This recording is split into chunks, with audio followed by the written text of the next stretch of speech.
Hello, Ackerman.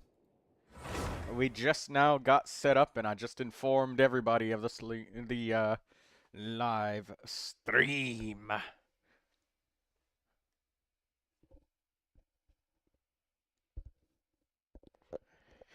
Alright, let's look at this new character, Nicole. Is like read through all of this shit. I have no doubt that people are gonna be like, review my Nicole, and I'm just gonna be like, I haven't even read the description of the character yet. But okay. Guess who got Nicole? I don't know. Who got him? Are you gonna tell me?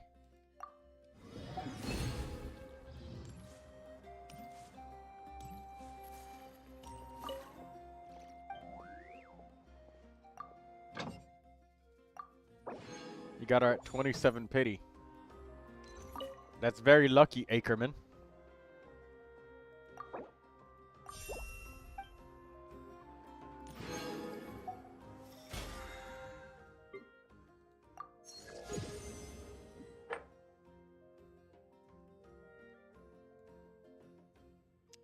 Cook 20 dishes, forge 20 items.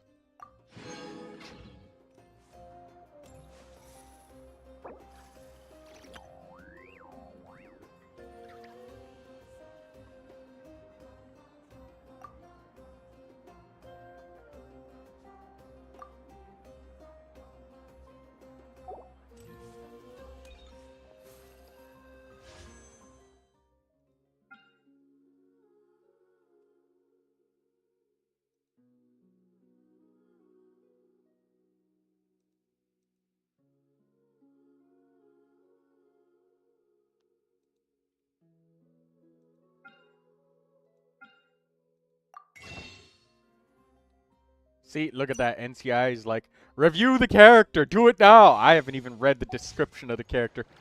I have to wait a minute, NCIA. Dash 93.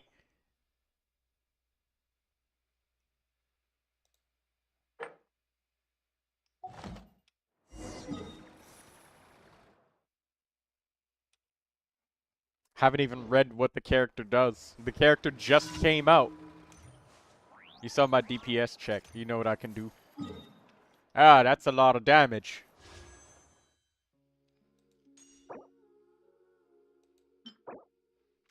Crown of the Final Scion. Attack is increased by 12% after the equipping character creates a shield. They gain Pathfinder's Light for 20 seconds. Increases your active party member's damage by 10% for every 1,000 attack. The equipping character has up to a maximum of 26%. When the equipping character creates a shield, they will also gain a Guide's Contentment. Restore 14 elemental energy to the equipping character. The aforementioned effect can trigger once every 14 seconds and can also be triggered when any type of chest is opened up outside of combat. The equipping character may trigger this effect even when they are off-field. Hexerai Secret Rite. When your own Hexerai character is off-field in the party, they also gain 50% of the damage increase from Pathfinder's Light.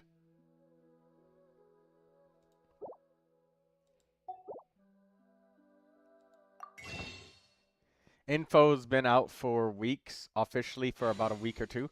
Nah, NCIA, you've been neck deep in leaks. Don't even.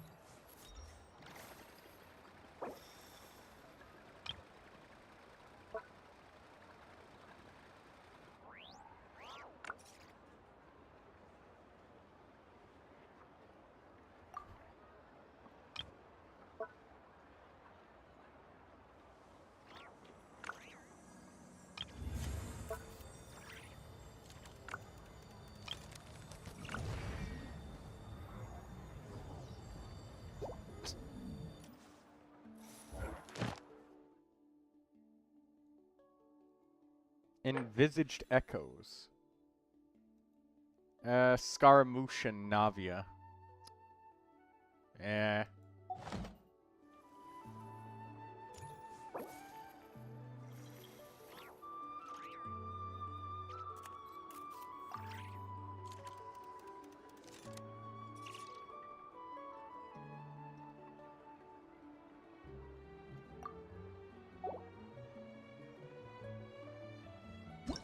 Nicole is just an elemental skill bot.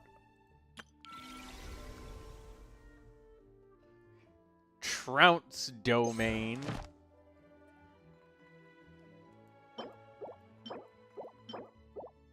Cryo, Pyro, Electro. I may do this as one of my new domain bosses because it gives Cryo and Pyro crystals. Unfortunately, it has to give Electro, and that sucks, but whatever. Forgot to say, I've been an idiot. I leveled the burst by accident with my precious limited edition weekly boss.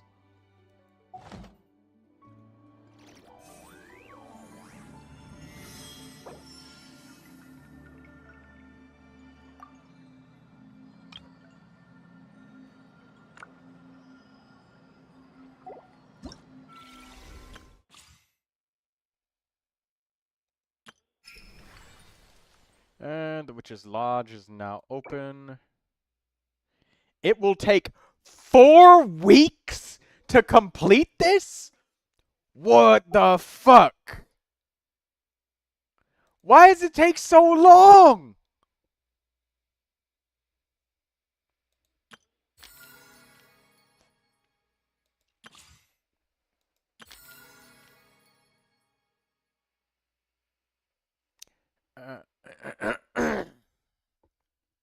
We already knew, no? No? This NCIA, the patch just came out today, so this is all we got. I'm a normal content creator and a normal player, meaning I don't have like deep leaks on everything. I don't really do the leak stuff. Wolf Boy. I own Razor though. Why do I have to do the trial? Whatever. I mean, I heard last week that it costs a week to do it 4 weeks. Well, you heard that somewhere, but, I mean, now it's here. The day when it arrives is the day we find out.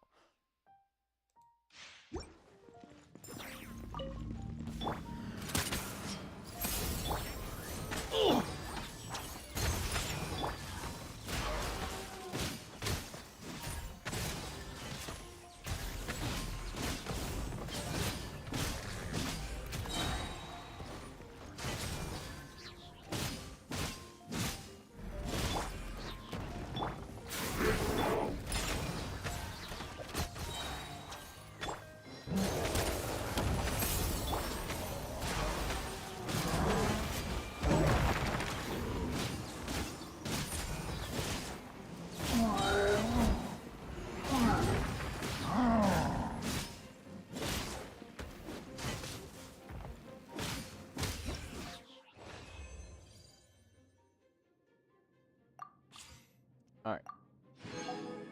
Now let's read Trial Prune. Another 4-star character that we're never going to get! Because this game is shit at giving us 4-star characters. Prune is an animal support character who provides damage bonuses to her teammates. And after casting the elemental skill, Prune strikes the Witch Lure Bell. With the Witch Lure Bell. Okay, with Bane Hunter Oathhammer, dealing animal damage to nearby enemies. That is a lot of animal energy. She generates like 5 elemental particles. Holy shit, that is a lot of animal energy. After casting her elemental skill, Prune strikes with the Witch Lure Bell with the Bane Hunter Oathhammer, dealing animal damage to nearby enemies. If this attack triggers a swirl reaction, then for a short duration, Prune's hammer is enshrouded by the element involved in the previous swirl reaction, causing it to undergo elemental conversion. Prune can then tap the skill again to kick Bane Hunter Oathhammer forward, dealing damage to the corresponding elemental type to enemies in front of her.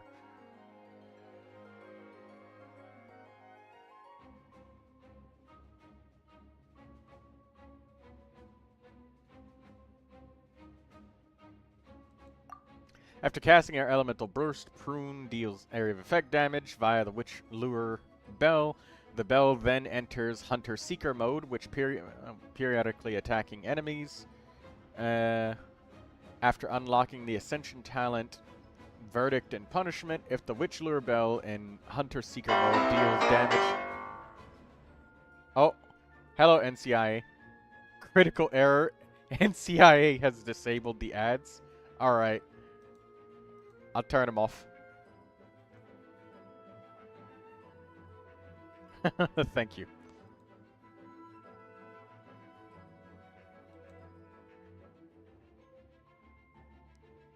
Let me finish reading the new characters before, so I can at least read the characters and go, huh, looks nice. Alright, the ads are off.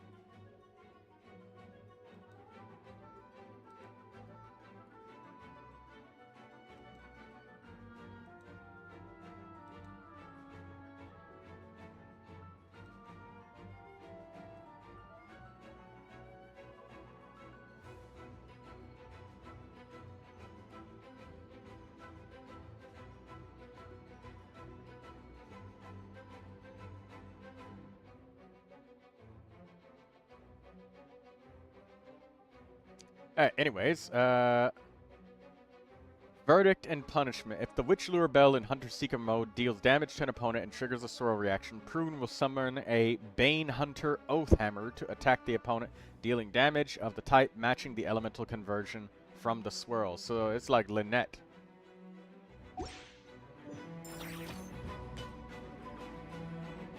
I would like to have Prune.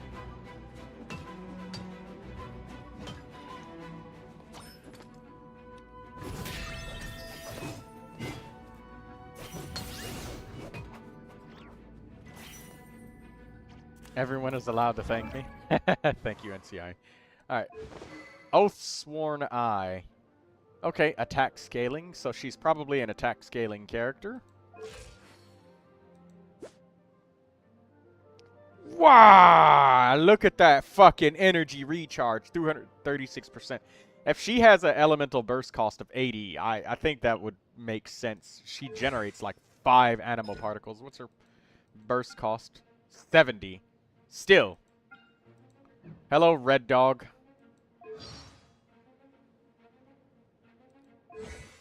Talents, 8, 8, and 8.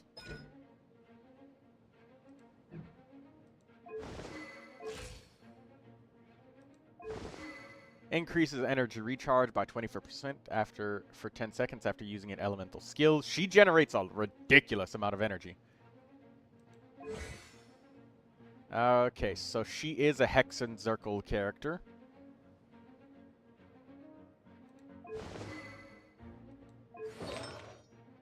Celestial Gift, 20% energy recharge. If the equipping character has completed Witch's homework, after they use an elemental skill, they gain Light's Guidance for 20 seconds. All nearby party members gain a 20% corresponding elemental damage bonus.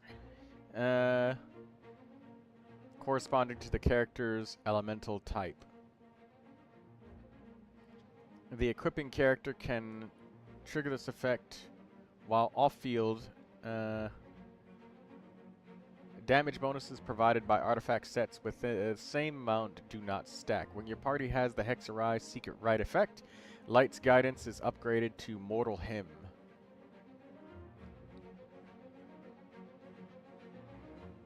So, Hex and Zirkel characters only.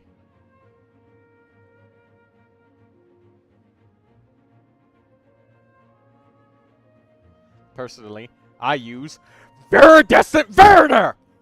Fuck! Again! I'm tired of this fucking artifact set! Here I was, hoping that maybe we would have an animal character that used something else. But again! Fuck! You're saying, hey, yo, calm down. I will not calm down. I'm tired of this shit. Another Viridescent Veriner character. Again!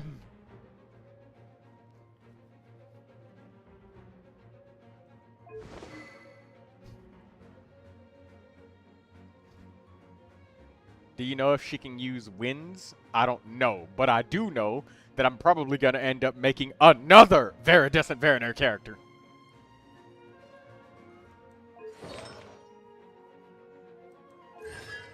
Alright, anyways, let's read the rest of the talents.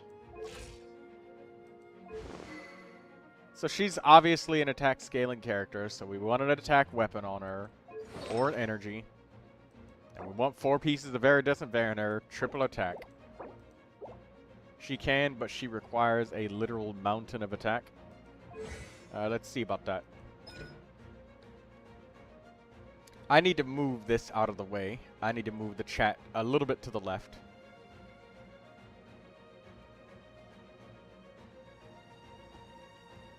Performs 3 normal attacks by swinging the Bane Oath Hammer, dealing anemo damage. Consumes a certain amount of stamina. Performs an upward hammer swing, dealing anemo damage to opponents in front. Plunging attack. Okay, so just normal plunging damage. And that's just attack scaling. Okay. Unleash the wind's might to defeat the evil witch and save Descartes. Requires 4,000 attack in the talent Trolling Synchronicity. Hello, Daydreamer. Prune strikes with the witch lure bell with her Bane Hunter. Prune triggers a swirl on an opponent. Using this attack, Ring-a-Ding-Ding Hex Hunter Chime will be changed to Cling Clang Witch Tribution comes. Oh, I get it. For the next 6 seconds. Cling Clang Wittribution comes. Prune's hammer is now enshrouded by the element of the previous swirl, causing Bane Hunter Oath Hammer to undergo elemental conversion. When activated with a press, Prune will leap up and kick the Bane Hammer forward, dealing corresponding elemental damage to the enemies in front of her. So it's just damage.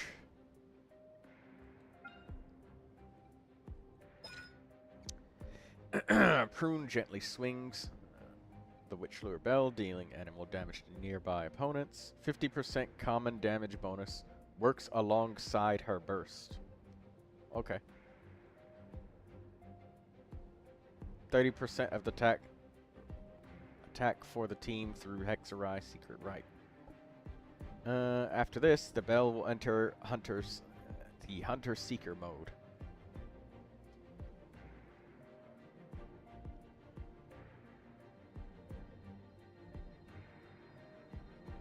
In this mode, Witch Lure Bell will follow the current active character, attacking and surrounding opponents at intervals, dealing area effect animal damage. This damage is considered elemental burst damage. So it's like Lynette, but it moves with you. 12-second duration. You like her Constellation 6. That's nice. Verdict and Punishment. After the Witch Lure Bell and Hunter Seeking mode deals damage to an opponent, if this... Okay. That will deal 150% of Prune's attack as damage to them, with the damage type matching the elemental conversion from the swirl damage is considered elemental burst damage. If Prune hits an opponent with the Bane Hunter Oath Hammer that has undergone elemental conversion, other nearby party members will gain the Tolling Rally effect for 5 seconds. When normal charge or plunging attacks or elemental skills or bursts deal damage to opponents, that attack's damage will be increased based on the portion of Prune's attack in excess of 2,000 when they become affected by the Tolling Rally effect. Every excess attack point increases the instance of damage up to a total of 50% max.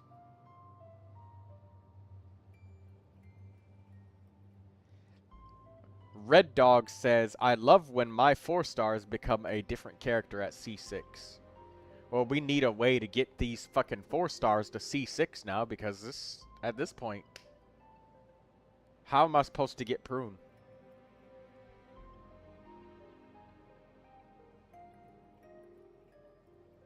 I'm still waiting for Dory to get her first goddamn constellation. And it's been 5 years.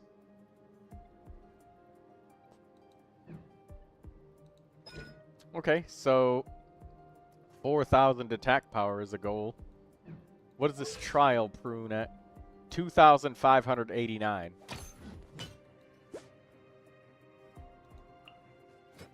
Yeah, I don't think it's realistic to say that your average prune is going to get to 4,000 attack thus far.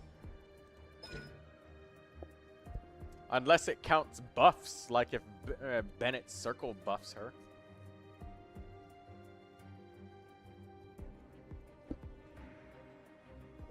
Anyways, Witch's homework of what is contested. Prune becomes a Hexerai character when in the party. Includes at least 2 Hexerai characters. After a Hexerai character in the party affected by the Tolling Rally effect triggers an elemental reaction on an opponent, Prune's attack is increased by 60% for 5 seconds. If the elemental reaction triggered is a swirl reaction, the triggering character's attack will additionally be increased by 30% for 5 seconds. Okay. Has a 10% chance to get 1 regional character talent material when crafting. Rarity is the same. What do they mean by regional character talent material?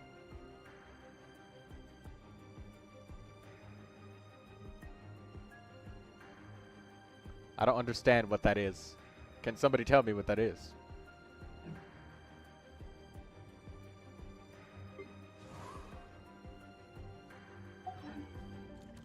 Ah, shit, just bumped my elbow.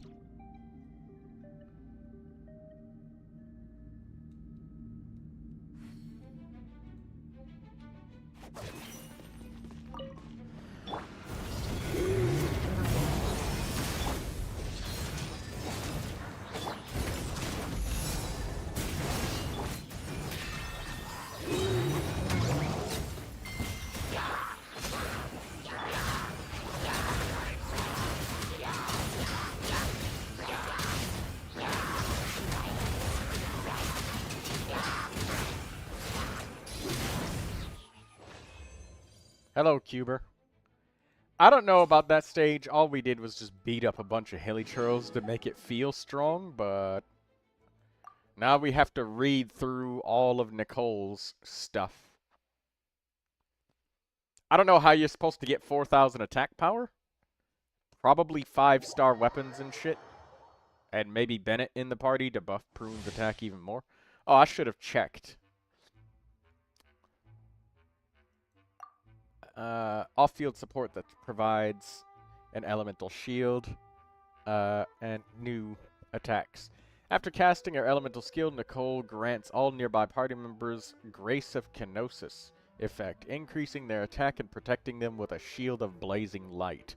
When certain conditions are met, Grace of Kenosis will be upgraded to Guidance of Theosis, further increasing the attack bonus. After casting her elemental skill, when the active character's attacks hit enemies, Nicole summons an arcane projection. Daydreamer says, I'm undecided between Nicole and Durin. Durin. Get Durin, Daydreamer.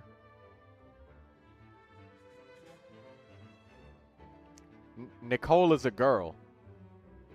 And you want Durin. Because he's a guy. Go for Durin. And he's a dragon, too. I think Nicole is better, though. Shield is nice. Shield is nice, but dragon is better! Nicole summons an arcane projection to perform coordinated attacks, dealing area of effect damage of the active character's elemental type. This damage is considered to be dealt by that character. I don't smash children, bro. Durin is like a 500-year-old dragon or something. It's fine. Daydreamer says, that's all I needed. I'm getting Nicole. You're welcome for helping you be decisive. Same scaling as Inefa, but Inefa, Nicole can focus 100% attack. Okay, cool. Additionally, arcane projections of Hexerai characters may be slightly different.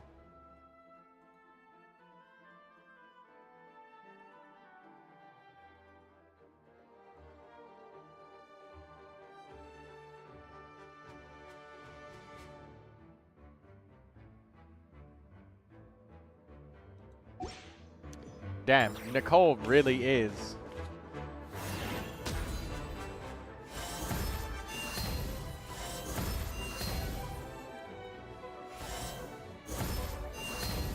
Is that a wand in her hand? That's a spoon. It's a teaspoon. it's, is this a Matrix reference?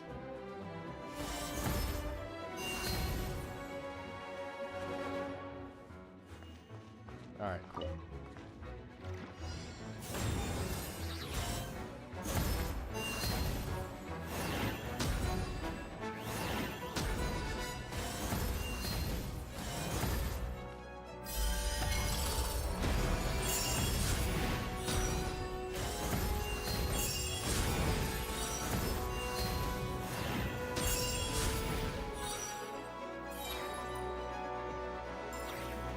Alright, cool.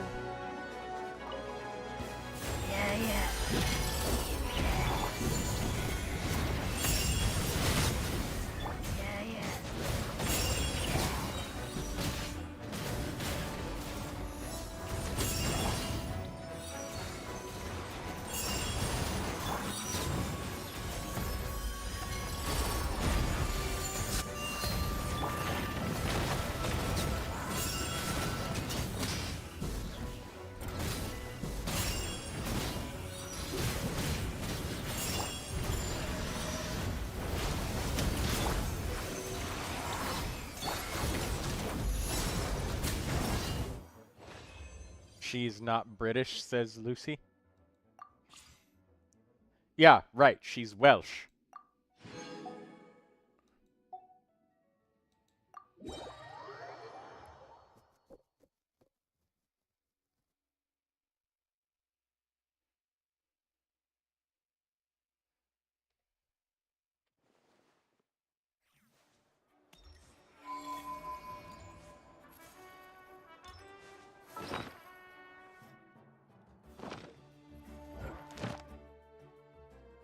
Oh, right. I didn't get to read all of Nicole's stuff.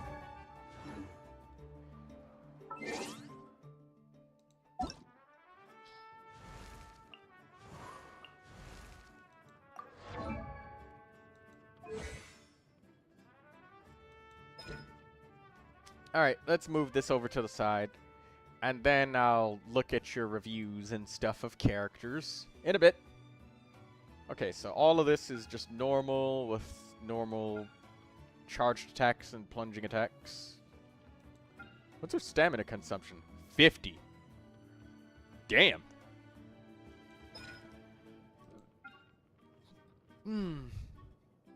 Alright, let's see. Recreates a fleeting glimpse of an age long past when the angels acted on the authority of the heavens. Wait, okay. Feedback from Mihoyo right here. Remove all of this shit from the descriptions. I remember they said that the descriptions of character skills and stuff is just started to get way too wordy and way too goddamn long. We don't. You can delete the first half of this paragraph, and it will take nothing from the reading comprehension of what this skill does. Bestowing the grace of kenosis on effect on nearby party members. This increases their attack and deals area of effect pyro damage, as well as creates a blazing, a shield of blazing light. The shield of blazing light's damage absorption is based on Nicole's attack and will effectively absorb pyro damage at 250% effectiveness. Like, all of this shit that's flavor text down at the bottom, you can take this first half of it and put that down there too. Now you could just make it literally one paragraph. Feedback to you, Mihoyo. Like, cut down on the fluff. Please. It's unnecessary. Especially if somebody needed to put this through a translator, they'd be wondering, like, what does this have to do with pyro damage absorption? Anyways, shield damage absorption, 1,387 plus 221%. I hate that they use the full name of the skill burst, forcing me to either remember what they're called, or more likely going and looking what it is, which every time. I I'm more than sure, Daydreamer, that's because they plug it into a computer program and they have the computer program put it. Sometimes my big yaps fall behind in front of Genshin's character description. Okay, so attack scaling shields. Grace of Kenosis duration 20 seconds, cooldown 16 seconds. Okay, so she's 100% uptime. And the shield duration is 20 seconds.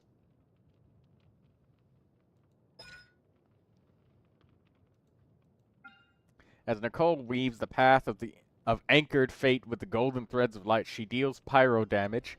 You could just delete that and it just says Nicole deals pyro damage and switches to silent contemplation mode. Oh, she actually she's actually respectfully as well. She might not be better than Skirt. It's annoying as fuck. Yeah, Daydreamer says it is annoying. They probably have a computer program that just writes this stuff. It actually suits her, says NCI. It does. Nicole, she's very talkative, and I know how that is, because I get talkative sometimes, too. But that's exactly why I know that it's annoying, so I've got good feedback.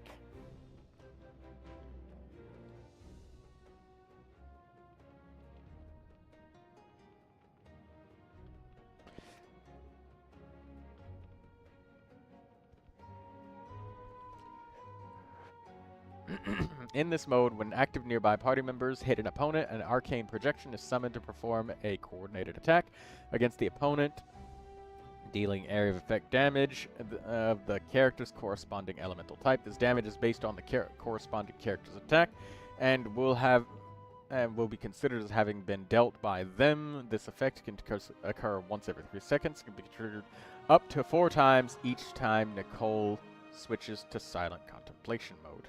It's worth noting that Hexerai characters' arcane projections appear. That's a lot of work for an elemental burst, so respect for that. That's very nice. Skill damage, 316.8%. Arcane protection damage, 99% of the character's attack power. Arcane projection attack count, 4. Silent contemplation duration, 20 seconds. Cooldown, 15 seconds. Energy cost, 60. Okay. She seems like a cryo model being forced to be pyro for no reason. I wish we could toggle a summary like in Honkai Star Rail. But Daydreamer, it's lore. People might skip the descriptions of the skill and get to the part that actually matters to them. They need to consume the entire part where it says that they recreate a fleeting glimpse of an age long past when the angels acted upon the authority of the heavens.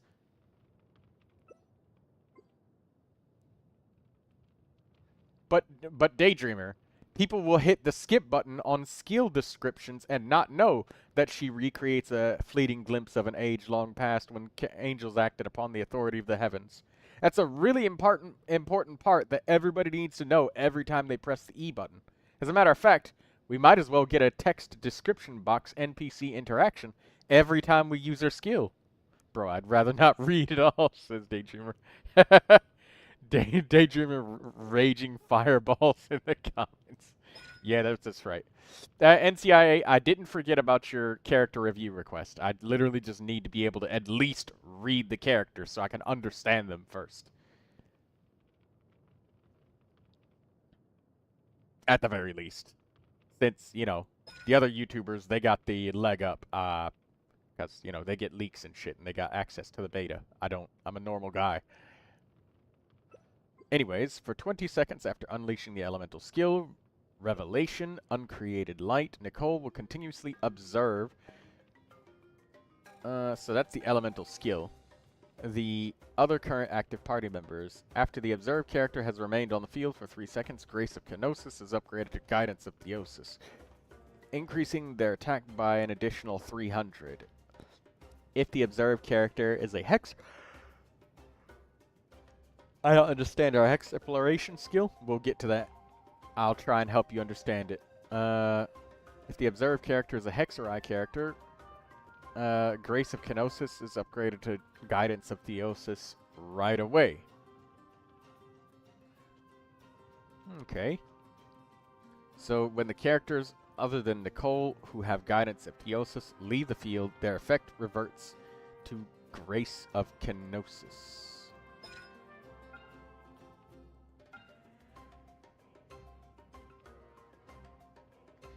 Okay, so she deals area of effect pyro damage, and she buffs their attack.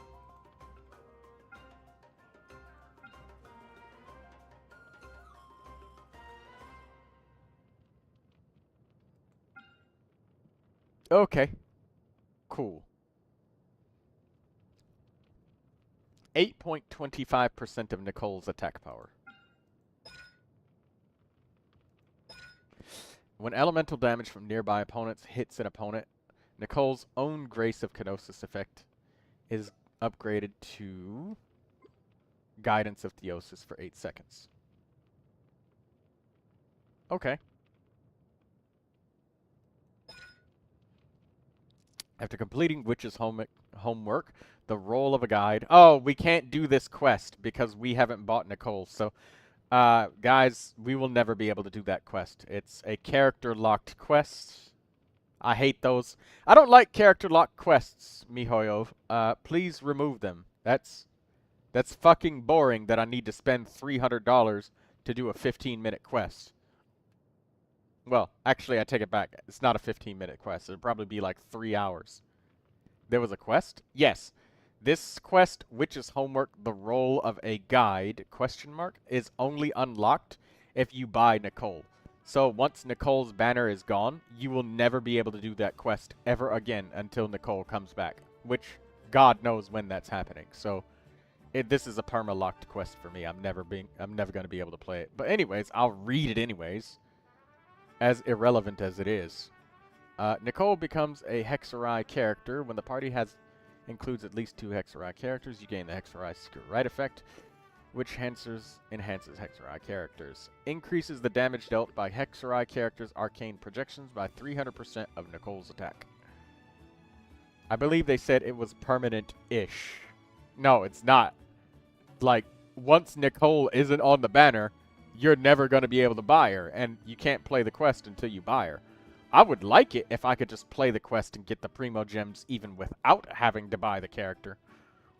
Same for Nefer's quests over in Nod Cry. I would like to be able to play those quests.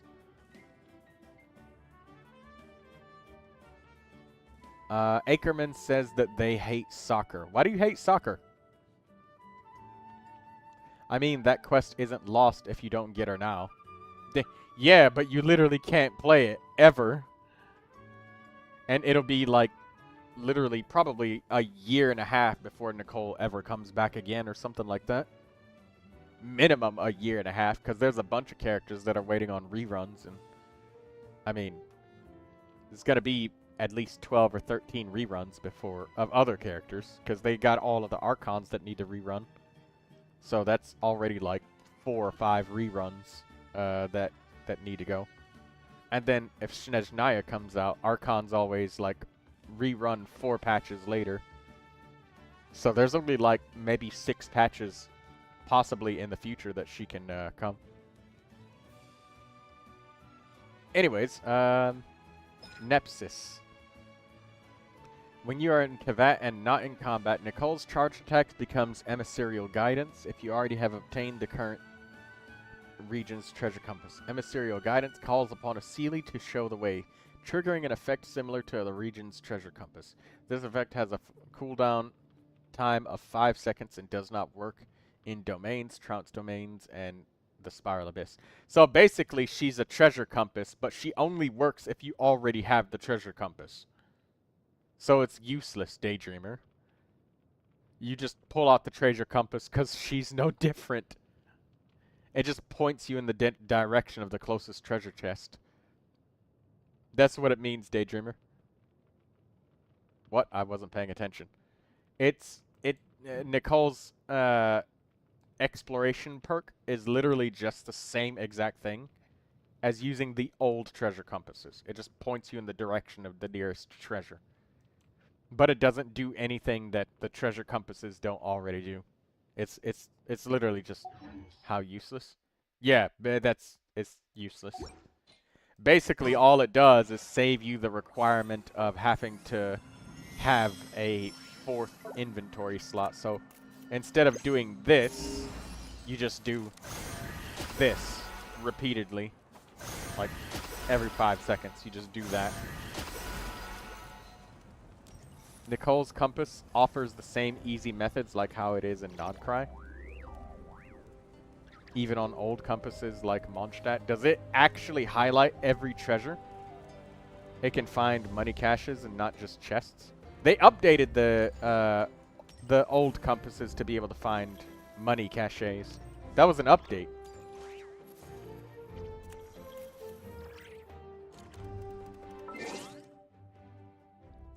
That's crazy that they would tie something like that to a character that's $300 rather than just updating the compasses to be better in the first place.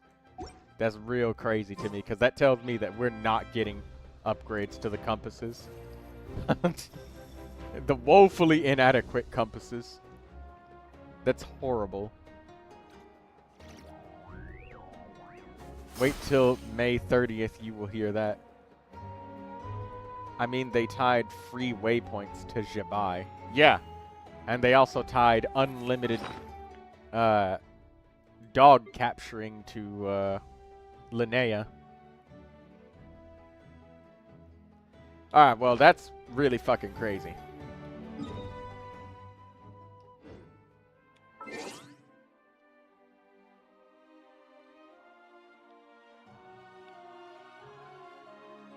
Alright, well, now we have to open the windows, so...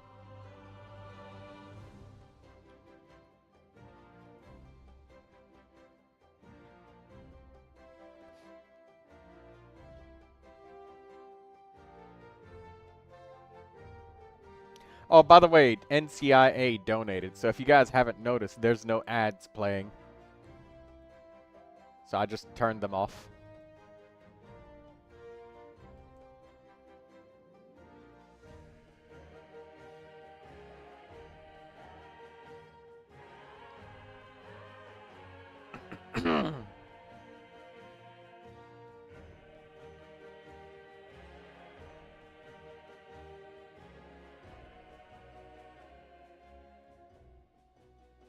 You know what? At this point, it's going to get to the point where you're going to have to use Viridescent Varinair on Chaska.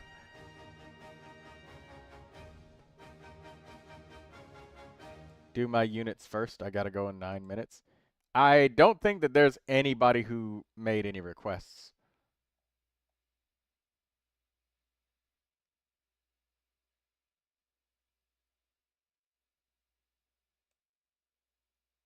You went Nicole and Varka. Okay.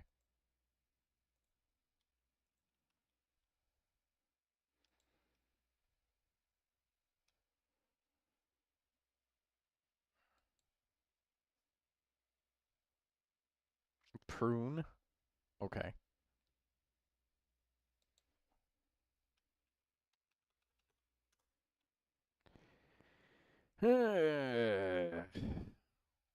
Oh, you spent resin on all of these already?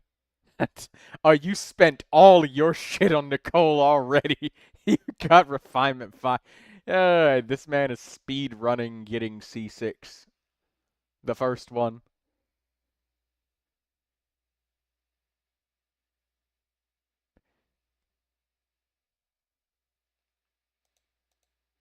I know crit rate, crit damage is valuable and just attack power.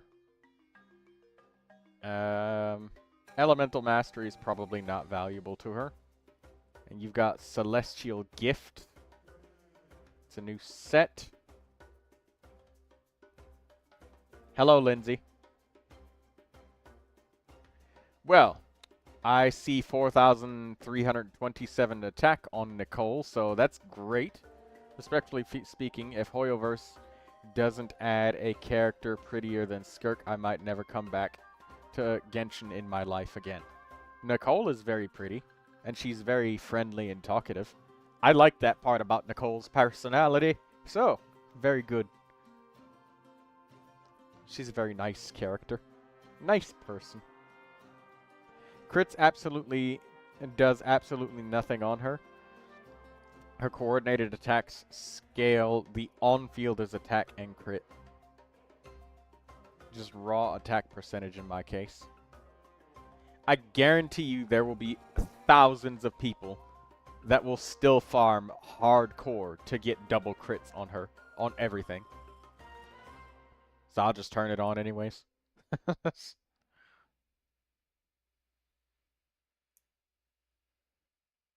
I I I I absolutely guarantee that.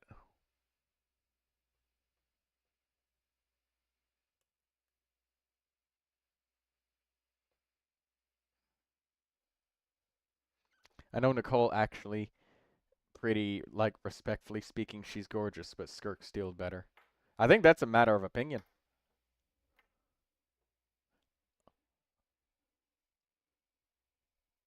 The only character you have is Skirk, says Ackerman. Ha ha ha ha!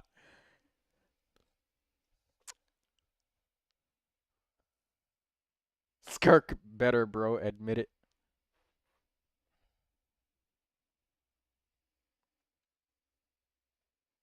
Troy, also rate my Varka and Prune.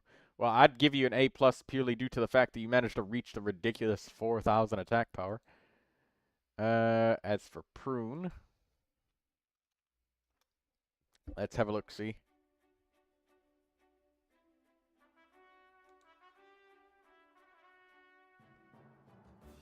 $2,854 attack power, same as the trial Prune. I don't know how you're supposed to get 4,000 attack on Prune. I don't think that that's realistic. I think that that's just something that can happen, I suppose. And I think it's also realistic to imagine that a lot of Prunes are probably going to have, like, an energy recharge sand, which you do. And they're probably not going to have a 5-star weapon. They'll probably have something like the Favonius Codex. So I don't even know if most Prunes will even reach 2,000 attack power, to be honest. So this is a great Prune, probably. Fits what there was in the trial. I love Skirk. That's why I gave her top 1% build. I'd give this Prune an A+. She's got a very strong weapon. I mean, Skyward Atlas is about as much attack as you can possibly fucking get. You're not even scraping 3,000, so... Yeah, I have no idea how you're supposed to reach 4,000. I know that she's got passives and stuff, but I'm not adding that up right now. And Varka.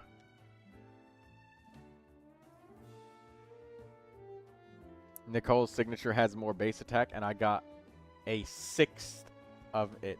Yeah. Okay, Varka.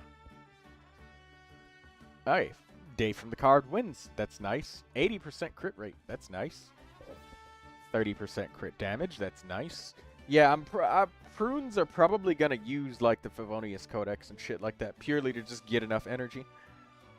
There might be some other options, like maybe Flowing Purity and somebody else heals Prune or something like that, but I don't know. I don't know yet. It's literally hour 1 of day 1, and I've barely even done the trials. I only have one signature weapon on my account, and that's Skirk's, and not C6 Varka. You got 2 constellations on Varka, and Varka isn't as strong as your other Anemo DPS like Chaska. So, you know. But hey, you've got the signature weapon, and this is a perfect Varka. Very strong. Over 2,000 roll value, which is great. When it comes to Prune, though, the only thing I'm looking at is attack and energy, and I guess the same for Nicole, too. What was your Nicole's energy recharge?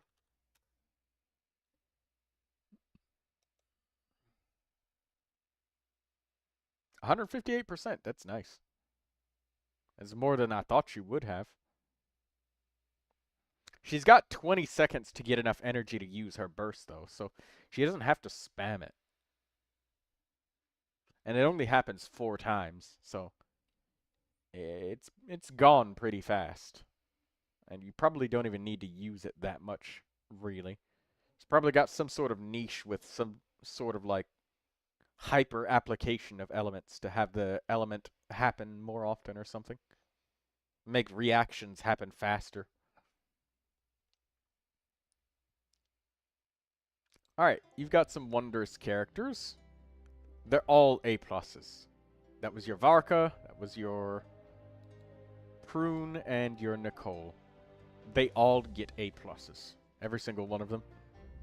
Well, from what I know so far, out of just reading the descriptions, those are pretty good.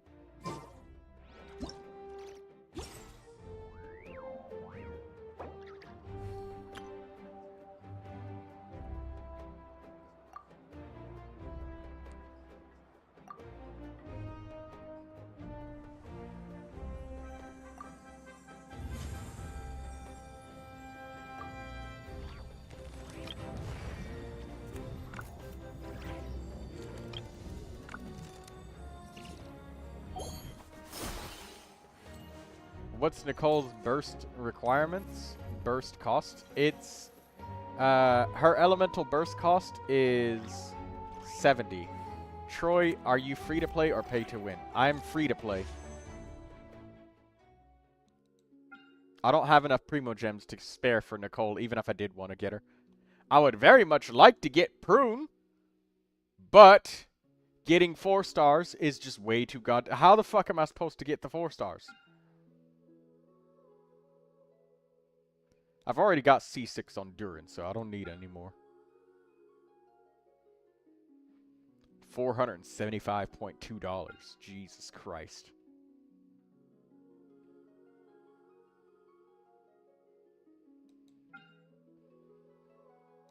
Bro got 39k primos.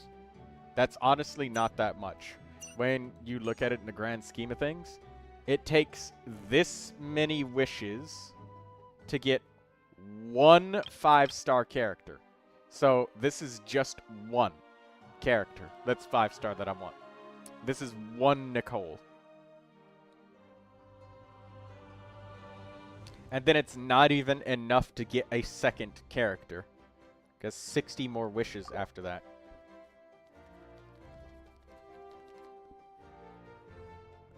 And even if I used up all of these fates here, I'd reach enough to have a 50% chance of getting 1 more character. So I potentially have 1.5 characters. It's just genuinely not much.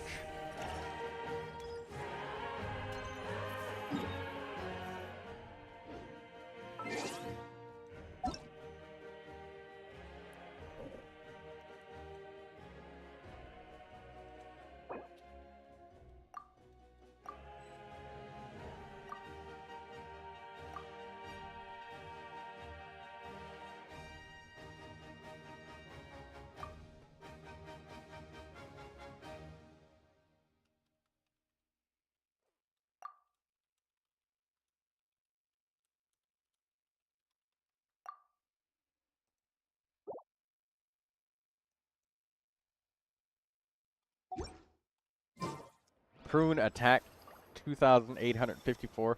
Hexerai plus 60% makes 3,391. Pyro Resonance plus 25%. That's the thing is, about Pyro Resonance, I don't know if every single team that she has is going to have Pyro Resonance. So I'll stop at 3,391. Constellation 2, that's Constellations. Makes 3,972 at C6 plus 350 attack for her and the on-fielder. Makes 4,322 out of 4,000 attack. I capped my buff. Okay, I get you. Nah, bro, you might get stuff early. Maybe 2 constellations and a 10 spin. People ain't that unlucky enough to lose their 50-50, right? 50% of people lose their 50-50. That's why it's a 50-50. And if we want to go how math works, you know, you want to go with the guaranteed bare minimum. So the guaranteed bare minimum that I can get is 1 character and a 50% chance of 1 more. And there's no guarantees on the 4 stars of getting characters like Prune. So I could spend all of those wishes, get Nicole once, and 0 prunes. And that's a very, you know, very much a possible outcome. You guys remember when I was spending wishes on Durin, I didn't get a single copy of Yahoda until I was at maybe like Constellation 3 or 4 on Durin. I had no Yahodas. None. Not one. And then once I was at like Constellation 5, I got the rest of my Yahoda copies.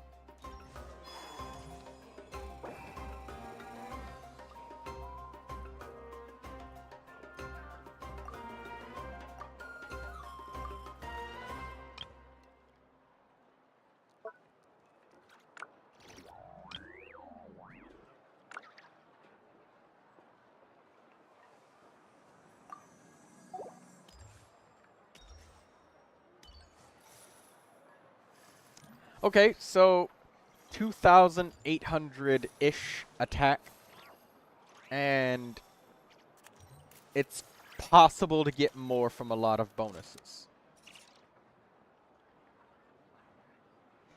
Hey, NCIA, if you can, would you remove your Prune's weapon and put on something like the Favonius Codex and see if you come closer? Because no C2 and no C6 sounds like what people will more commonly have when I'm doing, like, reviews and stuff. I will say, though, I'll have to outline the fact that, like, it's pretty difficult to reach 4,000. But I'm wondering, like, without that 5-star weapon, because if you had a 4-star or something like that instead, like a 4-star with energy recharge, sounds like it's much more common what people would have.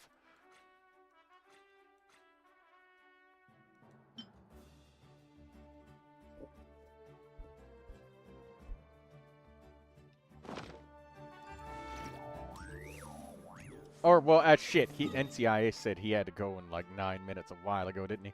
Yeah, I'll just wait until I find a Prune and figure it out. 895 to 609 base attack. My Favonius is level 70. What is the base attack of Favonius level? 510. Okay. So, that's a pretty hefty chunk of attack lost. So, I think it's reasonable to say that Prune probably would not reach that 4K attack without having some sort of 5-star catalyst. Because that sounds...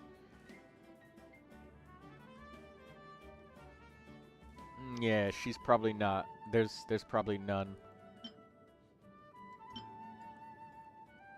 New Archon quest took me 7 hours without skipping. Ah, damn, you guys did it already? It's day 1. Chill the fuck out. We just started, ladies and gentlemen. We just chill. Chill. Relax.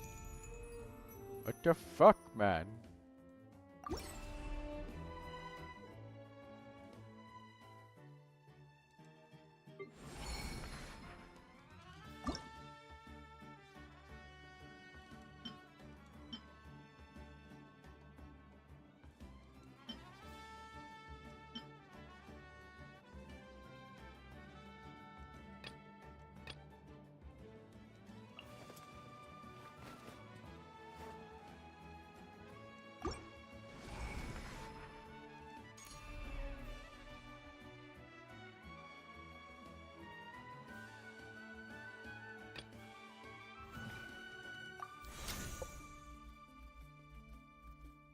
Troy, can I stream my Nicole pulls?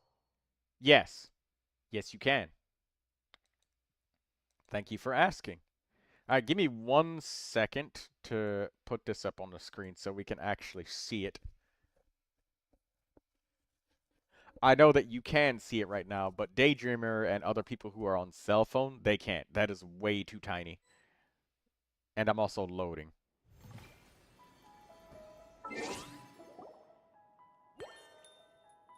Alright, let me expand this. Your sound is on. Go ahead. You can wish now. I've enlarged the screen. Your sound is off, Blue Regard. We can't hear the special sound effects. You don't have to turn them on, though. Hello, Lindsay. Anybody is allowed to share their wishes. I just have to know that you are doing it. Alright, come on. Let's see you get the Nicole. First 10 pull. Here it is. Blue Regard must be excited. Discord changes its settings with screen sharing. It does. Hey, there's Nicole on the first 10 pull. Now you can save the rest of your wishes, Blue Regard. Congratulations. Specifically is regarding to sound. Congratulations. We have another Nicole. Oh, hold it. Oh, Blue Regard is wishing on the weapon banner. No. Stop, Blue. Stop this madness. Stop, I tell you. It's a trap. You're wishing on a trap banner. Stop while you're still ahead. He's still going. Blue, stop this madness. What are you doing? You're wishing when you don't have enough to make it to the guarantee. You're being trapped. Stop it. Blue, no. He's still doing it. Bro's doomed. I'm not saying he's doomed, but stop this madness.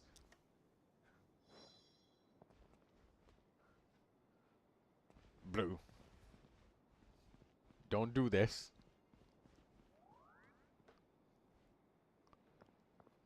Alright, Blue is leveling up his Nicole now.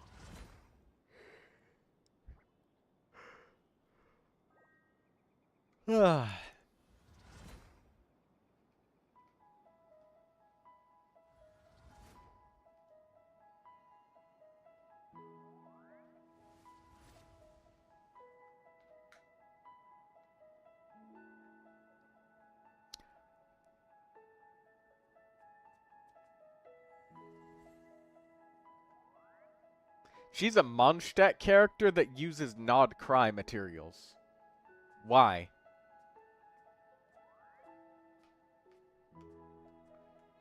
Blue Regard, you are addicted. Stop. Cease and desist.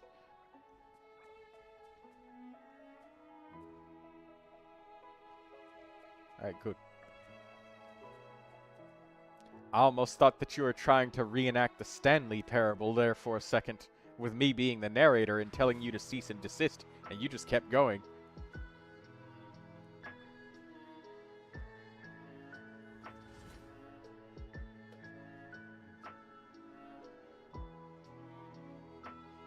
Thank you, says Blue Regard. Yes. Enjoy your things. Alright, now let me put the screen back to normal size, and I'll just let that Blue Regard screen just run in that corner, so it's, I don't know. People tend to pay attention more when there's just like a Minecraft screen just like running in the background on the top right side.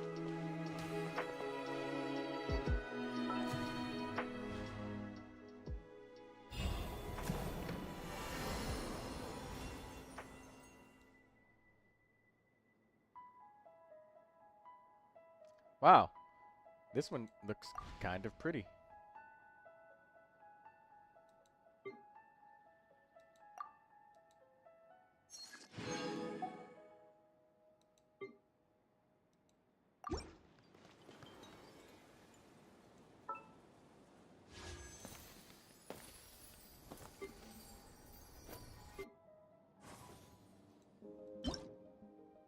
Ah, please. Some of these outfits look kind of pretty. Too bad that we'll never be able to get any of them. Not with this fucking randomized economy.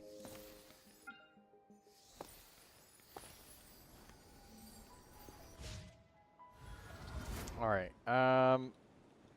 do we have, the randomized outfits and stuff?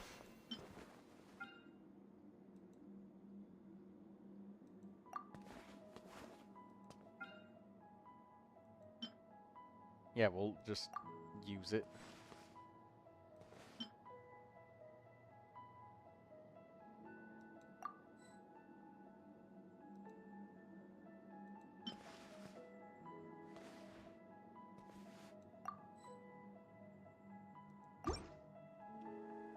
Okay, there we go. Now we can just enter the DPS test dummy world and then exit.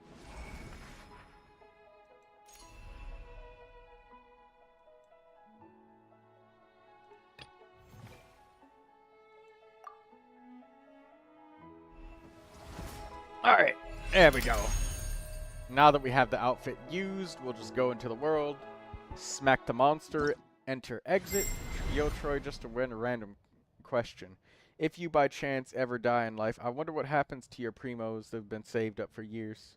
Nothing. Literally nothing happens.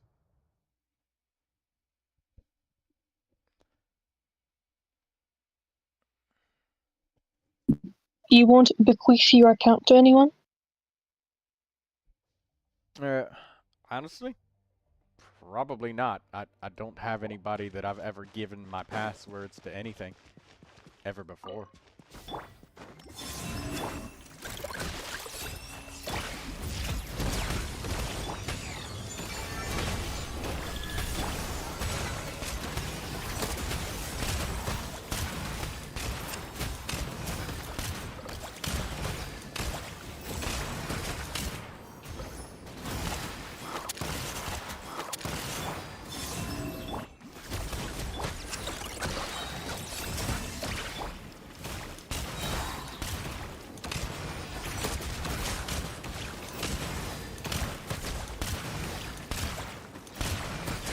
Auction your account for a good cause.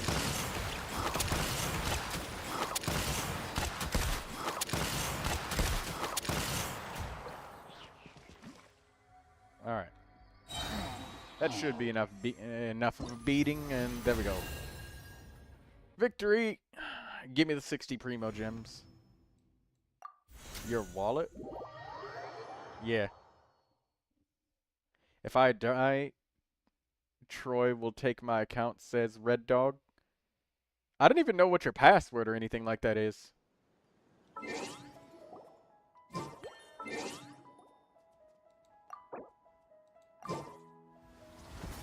Okay, this should have given me the Primogems because I activated an outfit and I just went to the damage testing dummies. There's no restriction on what type of world it said.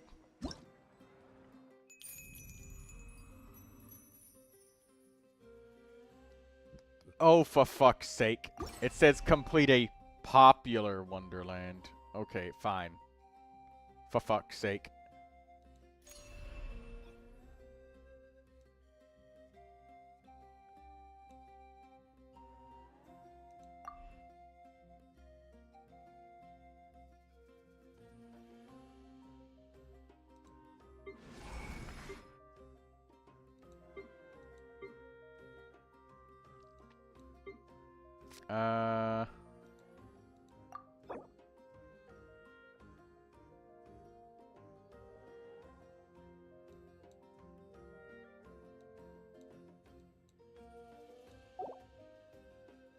Okay, maybe I need to do this. Where I just add the mannequin to the team.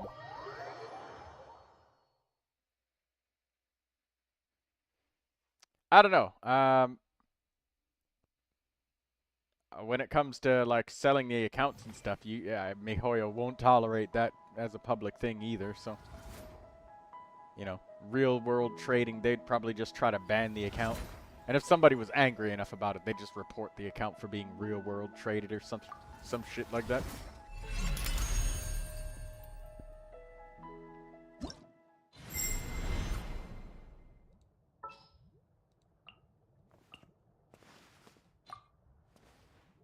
Okay. this is a popular Wonderland. Here's the outfit, so there's no way that this Wonderland isn't popular because people log in on this daily.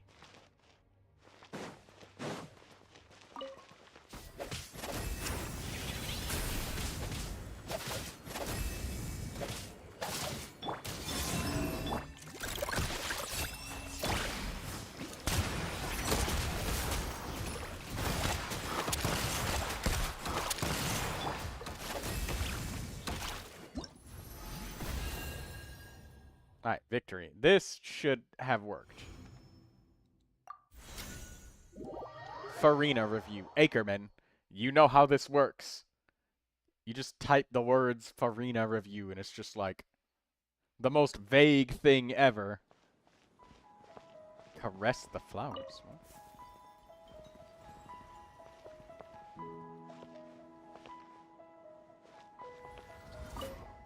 Okay.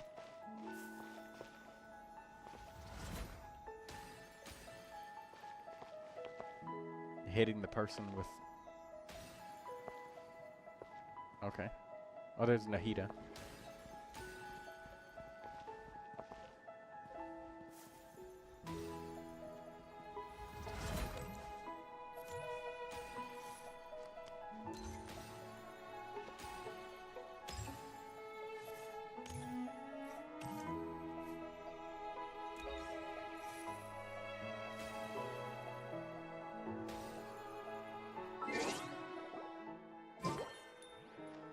Who just typed in? What's the net worth of Hoyoverse? Let me search. If you expose your own password and shit in your own account, I mean that's on you. I will not help you.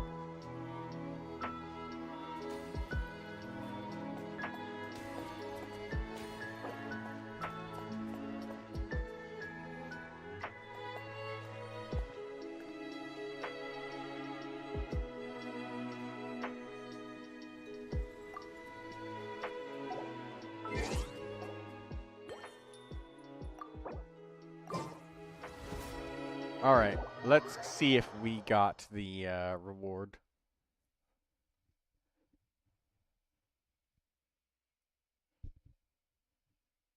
Hopefully we did. Oh, it looks like we did. Yes, we did. So we could just keep doing the damage test dummy.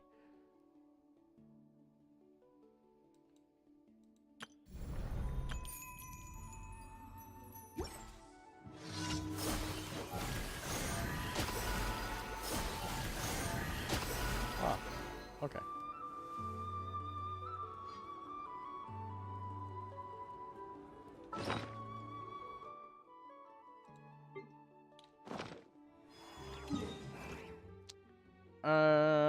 Still haven't even gotten around to spending my resin, but I guess I'll just teleport over here so we have some nice background music, and I will, look at the Farina.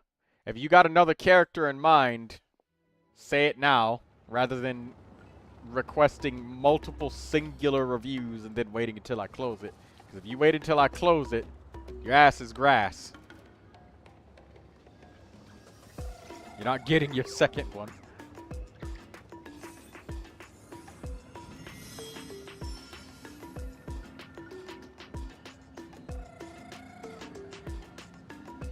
Okay, 18171036555.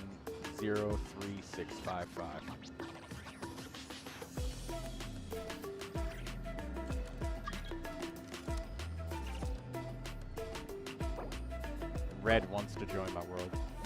No doubt he wants materials for Nicole. All of those pine ambers that I snatched in your world, Blue Regard? When you said that you didn't need them? You remember that? When I said I was sneaking all of the pine ambers like months ago.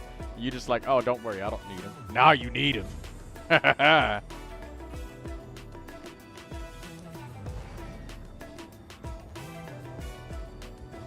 Alright, Farina.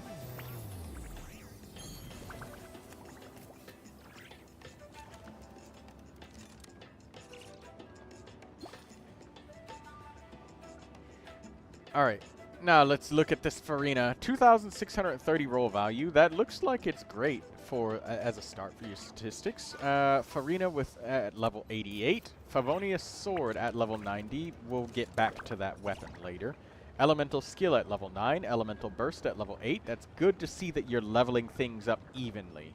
That's good when it comes to skill and burst. Both of those are equally important. 4 pieces of Golden Troop, HP Sand, HP Goblet, Critical Circlet. Very interesting. You got a very high critical rate, critical damage here. However, I'm wondering, why do you have the Favonius Sword as your weapon? Is it because you don't want to take the time to fish for the Floof Sandra Ferryman? And I would get that if you were saying it's just boring, so if people don't have the Floof Sandra Ferryman, I do recommend the Favonius Sword pretty often. Also, the Favonius Sword does help with the team's energy, on top of her own energy as well. And it can help her if she's a solo Hydro quite a lot. Not fishing, I will skip. She will be 90 in Double Crown tomorrow. That's magnificent. That's great. You know, if you're still leveling up the Elemental Skill and Burst, Farina's worth it. You know, skill level ups are always good. Use them crowns up. Otherwise, they just sit in your account. They just sit on your inventory and they just do nothing. But anyways, yeah. I mean, this is a great Farina. The Favonius Sword is only slightly questionable in that whether or not you have the Floof Sandra Ferryman and you just don't like fishing. So this is probably the next best option. And it gives 61% energy, which is great. And the crits, you have a very high critical rate, so you'll be proccing this Favonius Sword very often. This kind of makes Farina a nice little bit of an energy fountain. It's kind of like the same as Farina being an energy fountain and, or Escoffier getting the Favonius weapon when she's like the solo cryo for some reason.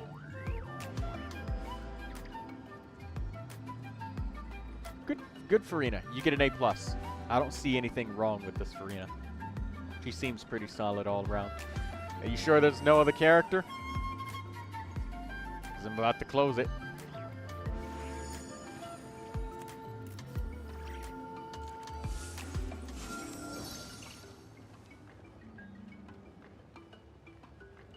Oh, wait a minute. Your goblet is on onset HP goblet. Extra credit for that. That's very good. HP goblet, good. Yeah, Escoffier review. Okay. Oh, you got a Favonius Lance on it, Escoffier. That's nice. She's level 81. A super conduct artifact set? Question mark, question mark? Yeah, I don't know what that is. That's supposed to be some shit about, like, stellar conduct or something. Daydreamer, I don't know. What a useless thing. I don't even know if there's any... I can't even remember if there's any characters that like superconduct. Mizuki is apparently supposed to be some sort of stellar conduct swirl or something. But I have no idea. What can you do me next?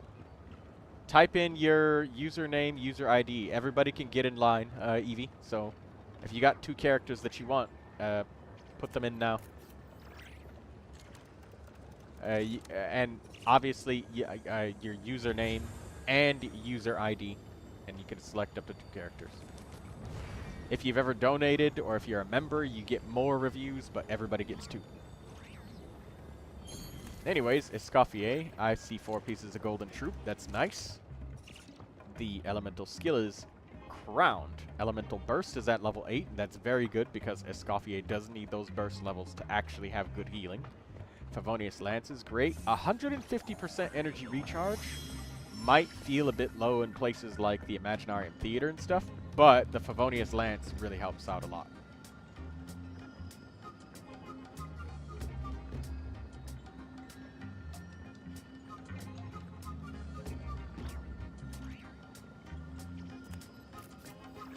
Uncle Grandpa.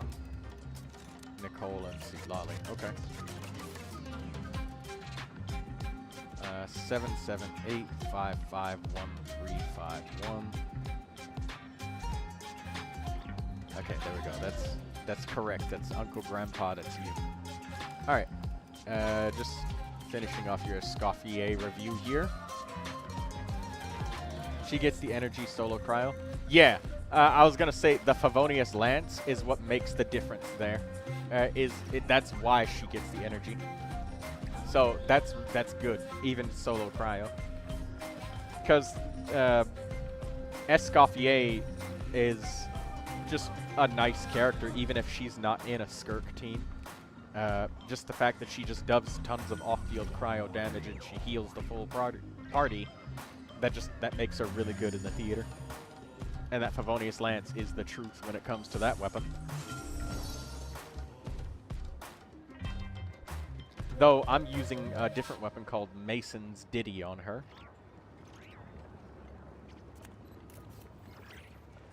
Your goblet is offset, so that is Freeze Neuvilette is my favorite team, says Daydreamer.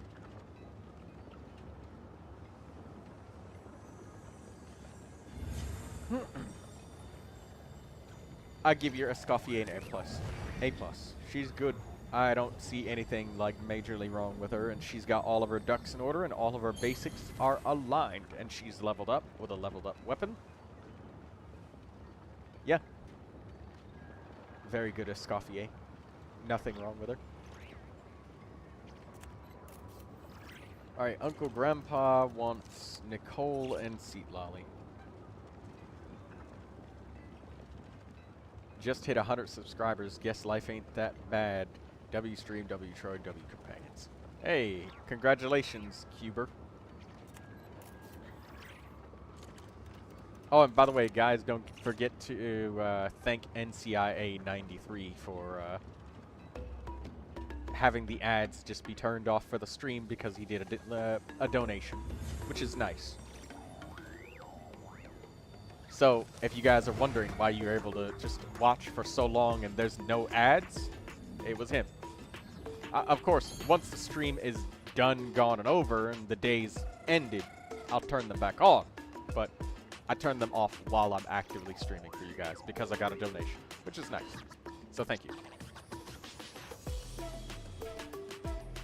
Anyways, let's have a look-see at this Nicole. Okay, so apparently Nicole's desired goal attack power is 4,000, but knowing MiHoYo and knowing how they add everything up with this fucking game, and I know that she has some passive skills and all of that shit, it's not easy at all to reach 4,000. So I'm pretty sure that she's above 4,000 with passives that are added in and stuff like Pyro Resonance and whatnot.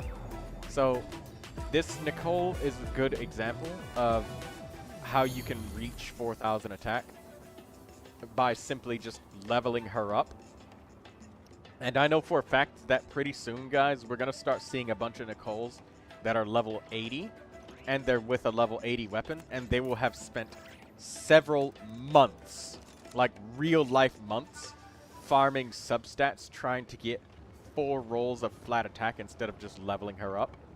So please, guys, do tell people to just stop trying to farm substats to meet a base stat requirement when they haven't leveled the character up. So that's one thing that I can say is really important for Nicole is level your goddamn weapon up so you can get the attack.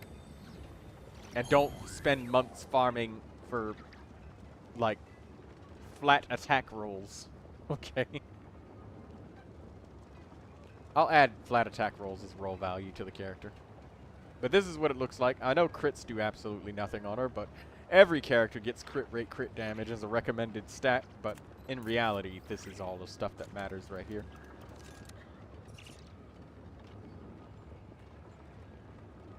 Flat attack being valuable on these pieces, because she just wants more. As much as she can get, every penny counts.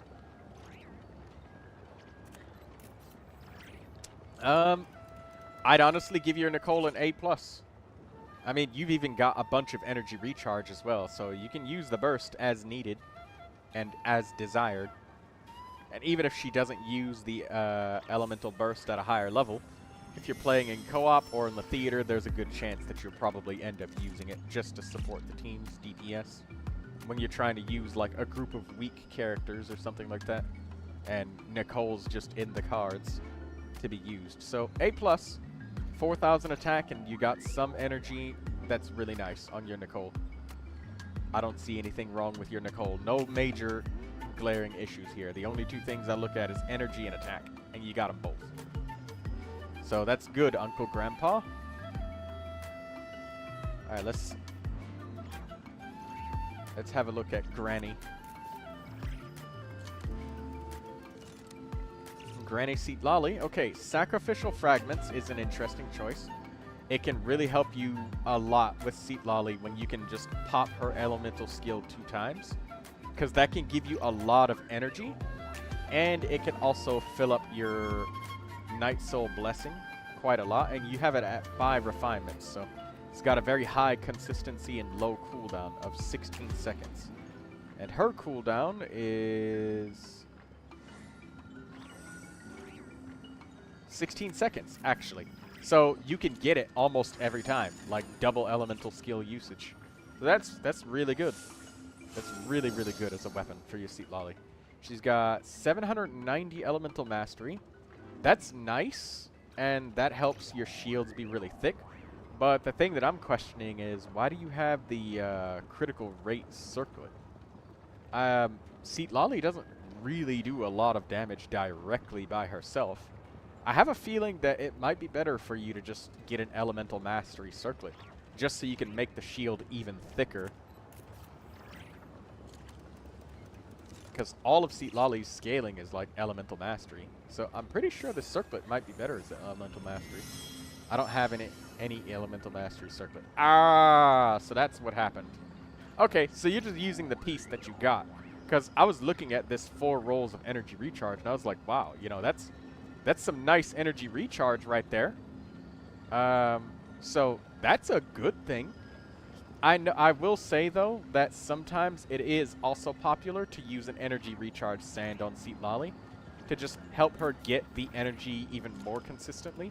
Even though the Sacrificial Fragments, spamming the elemental skill 2 times, gives like a lot of energy already as it is. Sometimes they like to get an energy recharge sand, but since your elemental mastery sand has tons of energy rolls, this is like the best possible sand ever. Like, energy and elemental mastery is Seat Lolly's bread and butter. I got an Aquila Favonia. Is it better for Bennett over Sapwood Blade? I will say this. The Aquila Favonia on Bennett is only better, in my opinion, if it does not compromise your Bennett's ability to get his elemental burst on time. Because the Sapwood Blade, it gives high base attack and energy at the same time.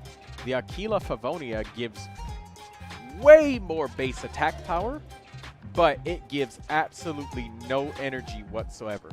So if your Bennett has enough energy to get his burst without the Sapwood Blade's like extra boost of like 30% energy, then go for it. But just know this, that if you equip the Aquila Favonia, you're going to have to sweat your ass cheeks off to get enough energy in your substats with Bennett. It's kind of like players who use Farina, and they get Farina's signature weapon. They used to be using Fluve Sandra Ferryman, and that was giving them all of their energy. And they got an HP sand, and now they're just like, fuck, I can't get any energy with Farina now. What's the problem? Why does she feel so terrible to use? And it was because that weapon was giving them all of their energy, and now they got to farm for an energy recharge sand and a whole lot of other crap. And I know sometimes people use HP sand on Bennett to make his healing stronger. So I don't know if you have an energy sand already with your Bennett. So after switching Malvika's weapon, I went from 500k to 700k. Thanks so much. Yes, it is like definitely stronger, but like I said, pay attention to your Bennett's energy, Uncle Grandpa. Please pay attention to your Bennett's energy, because The thing is, like, you might do slightly more damage, but if by the second or third rotation you're having to wait like 3 or 4 or 5 more extra seconds because you gotta spam Bennett's skill that much more, it might be harder. So, and teams where Bennett is the solo pyro, because Mavwika is a pyro character, she generates pyro particles. Thus, Bennett gets significantly more energy from pyro particles being generated. So, make sure you go and you test with teams where Bennett is the solo pyro by himself and nobody else with Favonius weapons or anything like that, you know? Just make sure you do that, okay, Evie? Just because, you know, it can be a slippery slope, you know? It can be a slippery slope. Energy is, like, super important. Let me have a look at your Bennett. I'm just doing this for you. This doesn't count as a review. I mean, I'm just doing this because I'm being nice. And I know that everybody gets 2, but I'm looking at your Bennett's energy recharge. You're at 231%. If you lose 30% of your energy, you're still at around about 200%. And a character that produces a decent amount of elemental particles, which Bennett does, I will say that something that you can do, Evie, is with Bennett, since he has multiple levels of his charge skill, with your elemental skill, instead of tapping E, if you're only going to use it once, something you can do is hold E and get the level 2 charge. Not the level 3, not the level 3 where you do the big explosion, just level 2 where he does an uppercut, and you could produce like 4 elemental particles instead of 2, and that might give you the extra energy that you need for the short term of getting the burst if you take the sapwood blade off and you have only 200 energy and let him collect his own particles. So that could be something that you can do, okay? So watch out for that. And I also see that your Bennett's elemental burst is not, it's at level 8. So I would say pushing to level 9 or 10 would be a massive boost to your Mavwika's damage. Because as you level up, you get a better attack ratio. Right here you see it says 106%. It'll probably be something like, I don't know, 110 or 115% attack bonus ratio. And that will make the Aquila Favonia even more valuable to your Bennett. So, yeah, your Bennett looks like he's gotten rolled enough substats to where you probably won't suffer because you're still at, like, above 200% without the Sapwood Blade. So, yeah, I think you could do it. I think your Bennett will not suffer.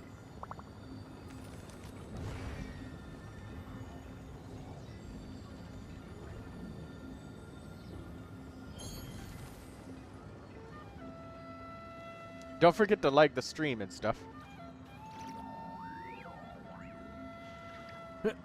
Thank you for coming by, Uncle Grandpa. Alright, now let's look around and do stuff.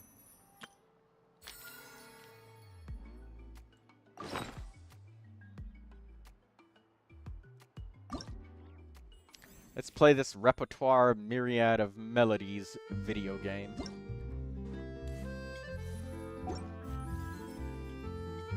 Did you type something in game, Blue?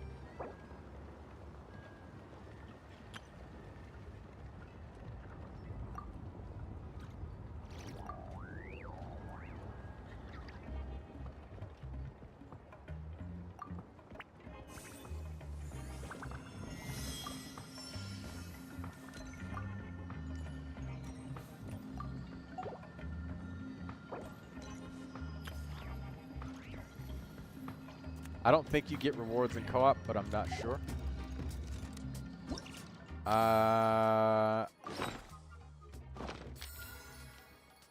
Attain a Dulcim rating on the latest album's music score on any difficulty.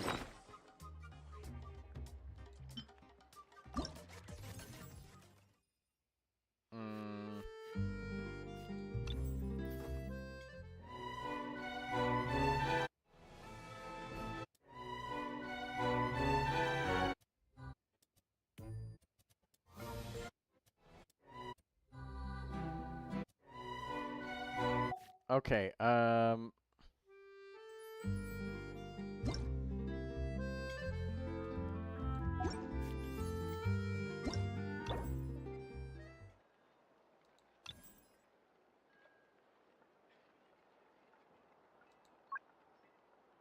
There we go.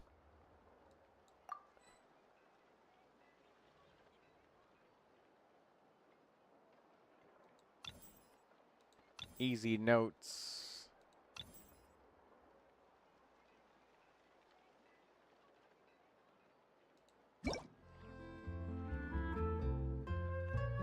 Just changing my settings. Red.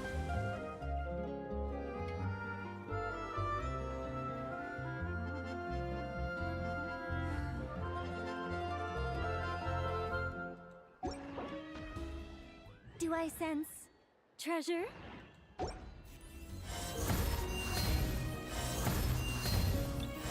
Okay, let's go perform.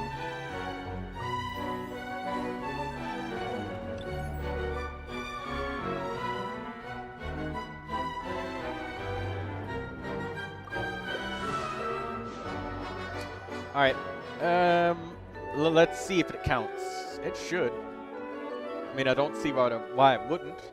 And if it doesn't, that's just annoying.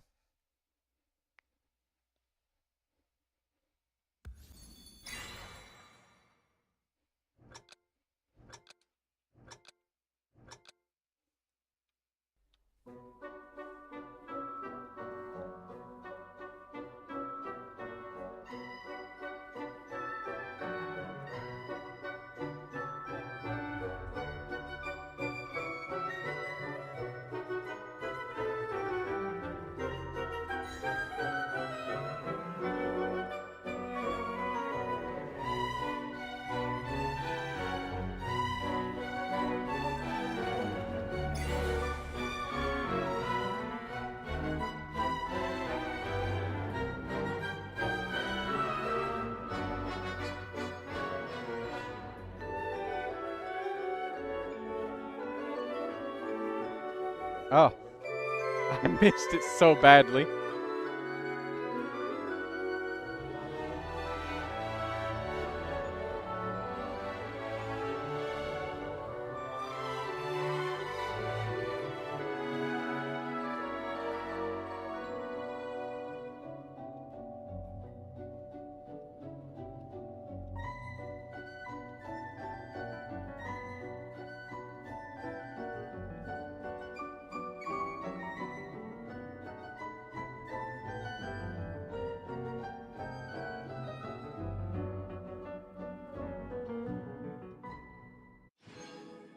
Okay, cool. Hit pitch perfect on every note. Blue regard missed absolutely 0 notes. Why normal mode? Because I'm just after the Primogems. Mooley says that looked easy as frick. I bet it was. And that's exactly why I aimed for that. So I can get it done. We have to do 7 more songs to get the rewards, Mr. Mooley. Oh, okay, it doesn't count, so I have to do it again. We have to do it in single player.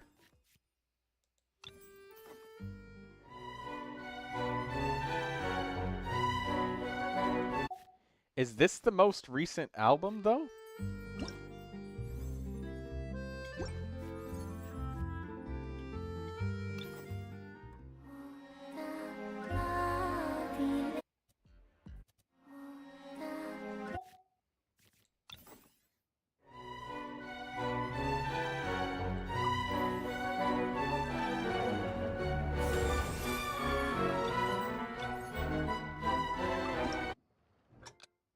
Okay, well, let's do it again.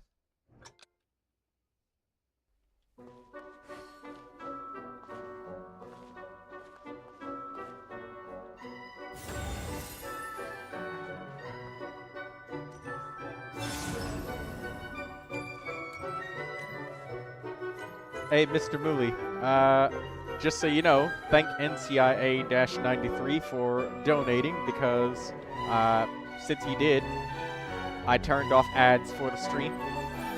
So we don't have to do any ads for this stream.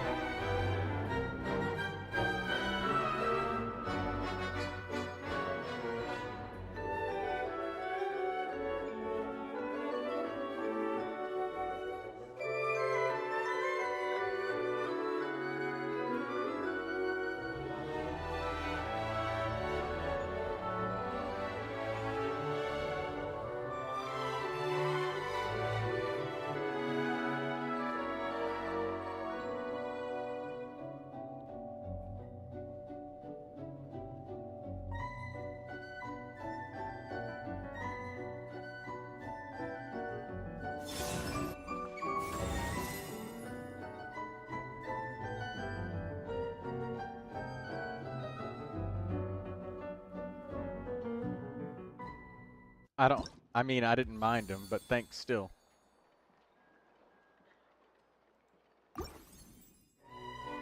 Okay, did that count?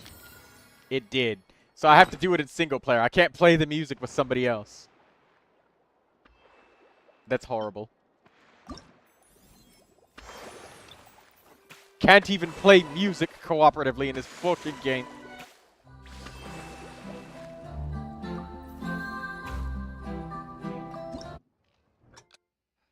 We have to play 8 songs.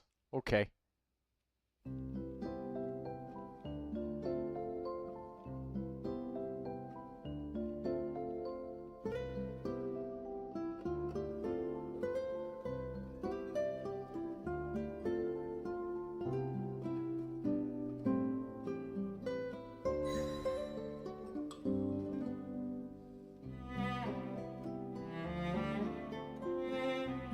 Oh, I missed the notes because I got off rhythm.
I tried to look over and read the chat because somebody typed, and I just see somebody saying, I hate eating. It's Daydream that said that.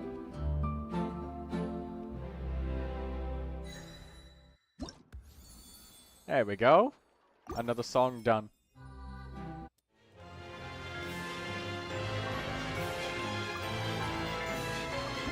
Another song about the chessboard. Let's go.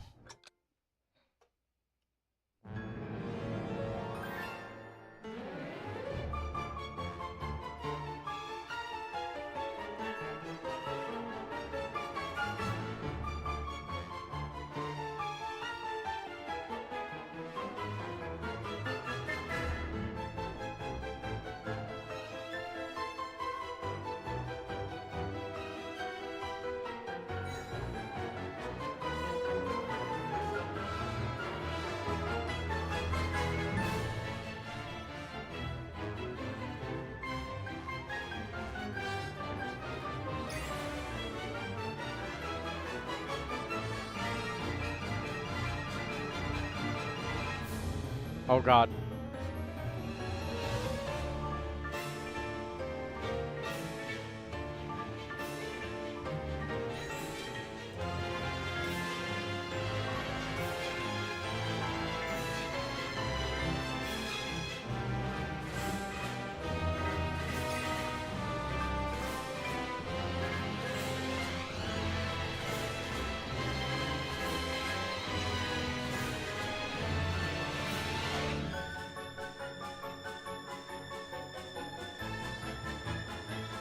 This Santa Claus music.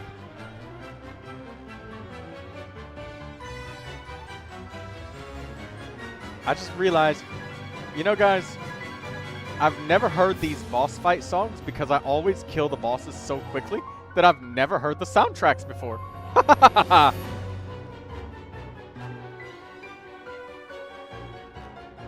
And that laugh perfectly fit with this bouncy song music.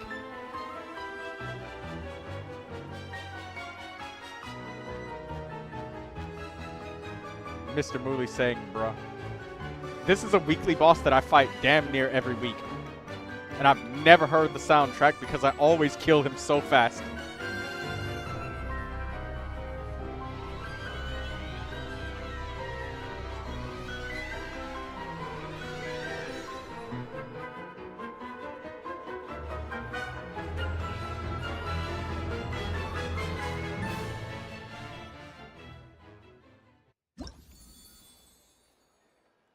Well, I mean, Muli, in this game, I've built up like 2 of the characters to have like some of the strongest, some of the strongest damage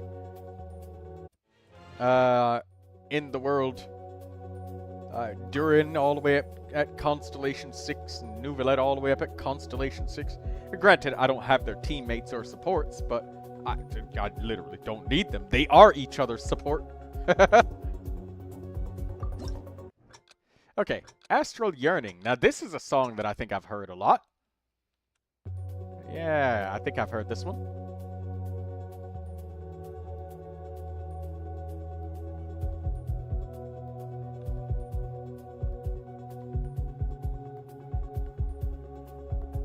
Yeah, this is the Imaginarium Theater.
You know, playing these rhythm games makes me think about the fact that I'm not very good at rhythm games.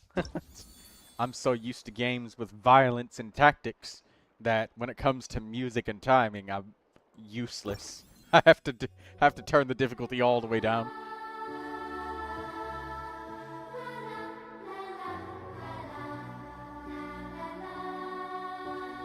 Daydreamer says, I'm crying.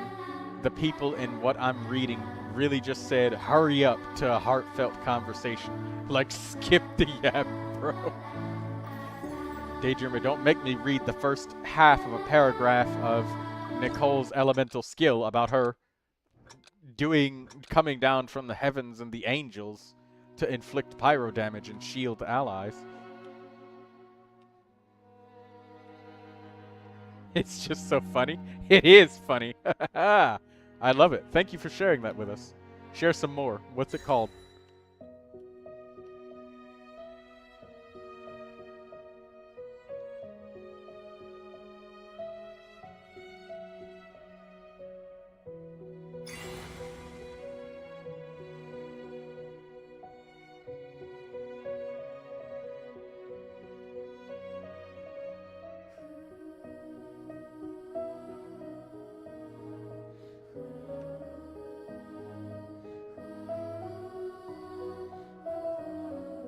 Mr. Mooley, I hope that you're enjoying this music.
I'll be able to read after this song what you typed to Daydreamer, but I can't read and play this music at the same time. I have to do too much focus.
Ah, that was nice.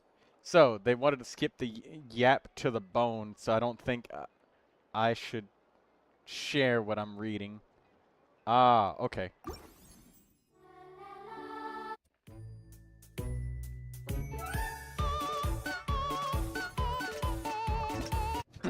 Alright, we got a silly Klee song coming up.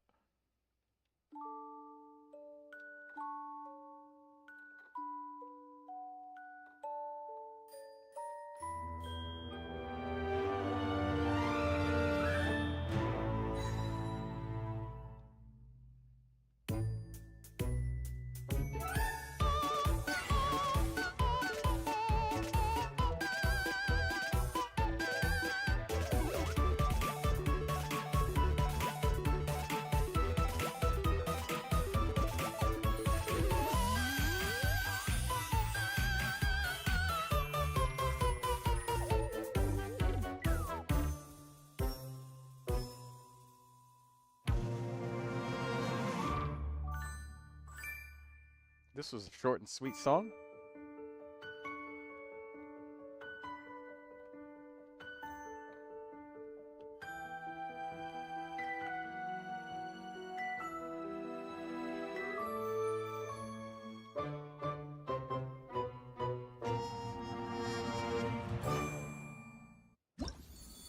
How long do we have for Archon Quest for extra rewards? Ackerman earlier said that it took him 7 hours to do the Archon Quest.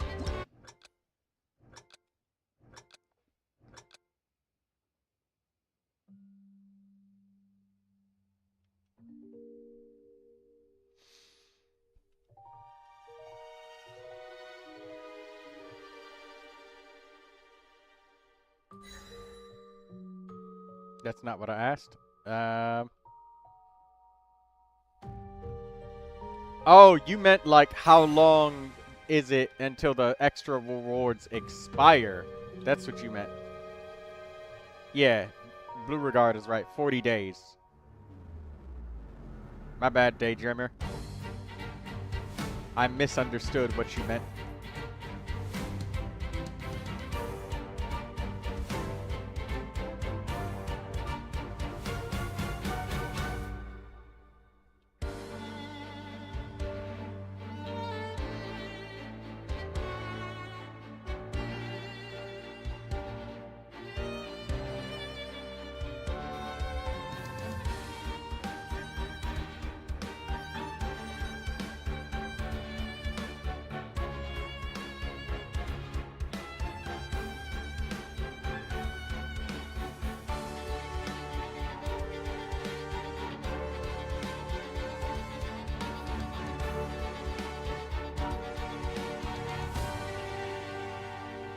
Daydreamer says, I'm so bad at Plants vs. Zombies.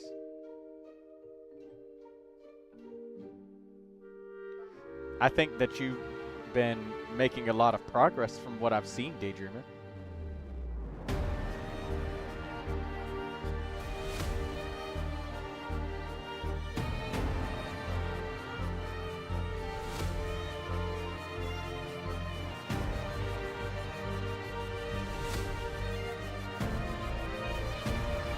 Oops.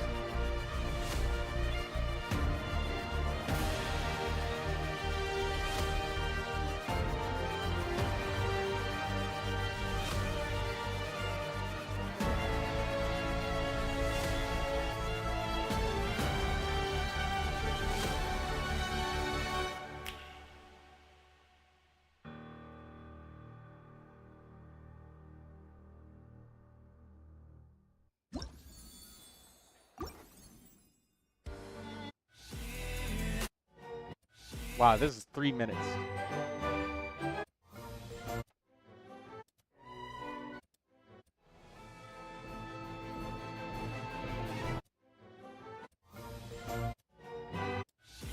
We'll do the snuggly breeze.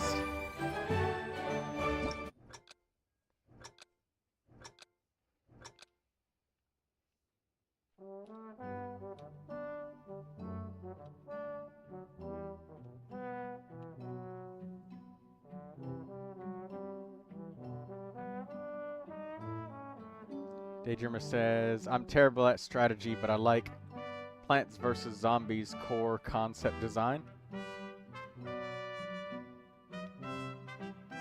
You'll get better, just like I'm terrible at rhythm games.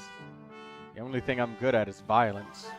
And when it comes to being musical and rhythmic and other stuff like that, I'm awful at it.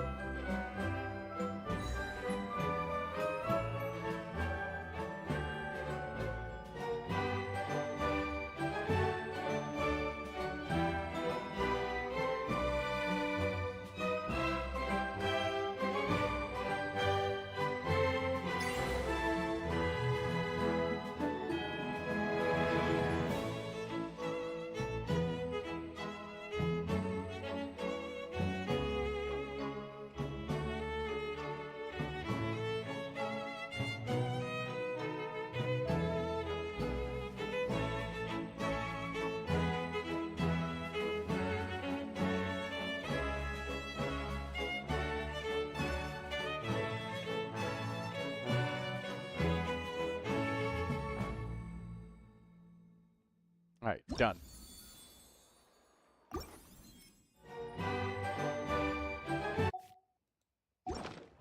Alright. The rewards are done. We did 8 songs from the most recent album, and we played them all. Alright, let's go to this quest that's gonna take us 4 weeks. Why does it have to take so long?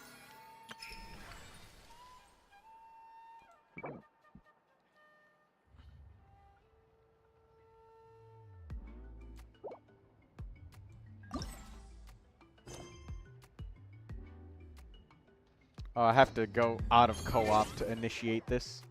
Thank you for Blue Regard for being around for the music. Alright, let's return to single player. Oh, wait. Blue Regard, did you need my pine ambers or something like that? I think you already took them. Because I just thought that you were gone from the world, but I just saw that you were there. You were actually still in there. Did you need anything, Blue?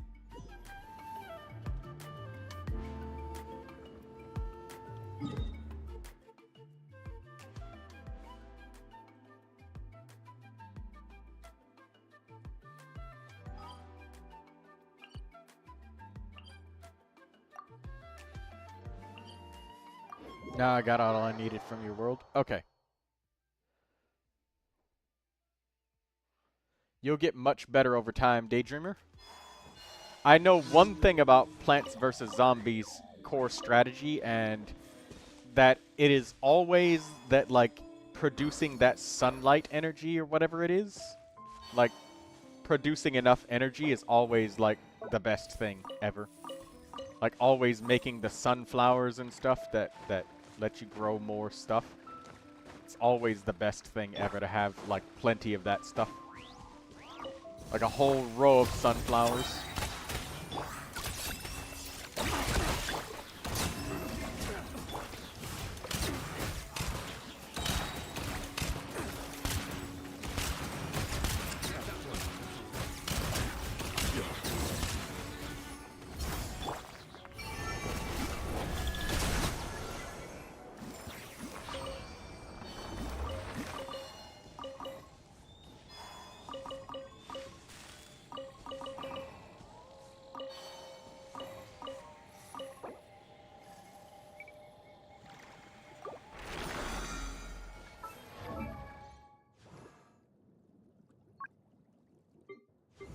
Ningguang, Noelle, Kachina, all level 90.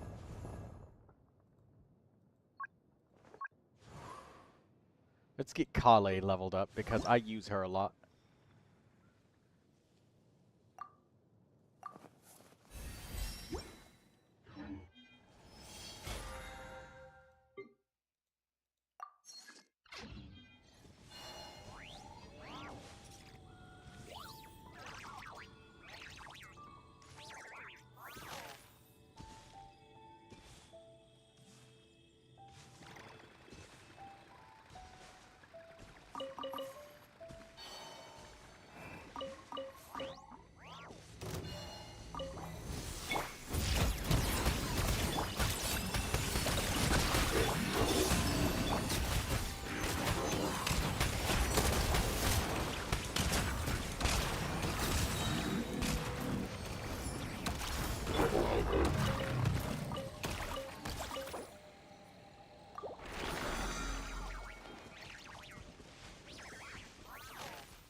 What level is your Nicole now, Red Regard?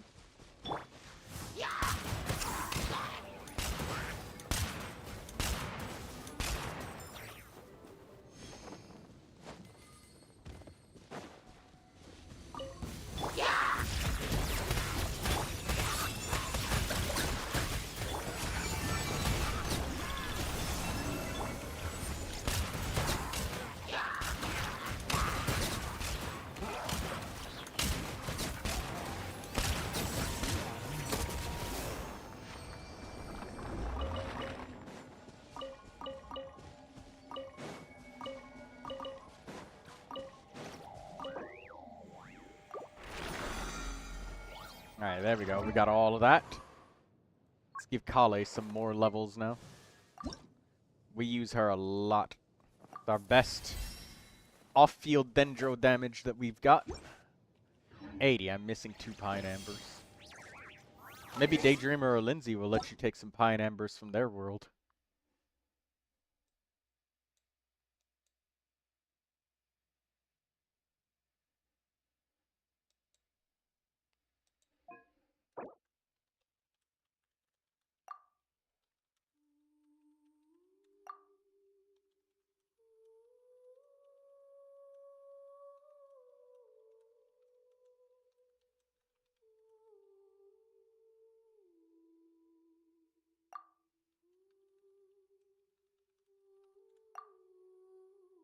Hyper Shadic.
are the other 4 stars on the banner? Razor and Fischl. Yeah, I already got C6 Fischl.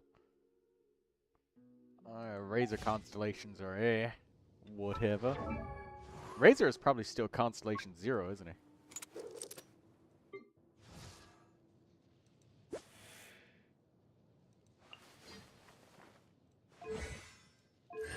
Yeah, he's still 0. Why not pull on Durin and get one of the things that you level it up to 100? Because then I wouldn't... That's one less constellation that I'm going to have on the next dragon that comes out.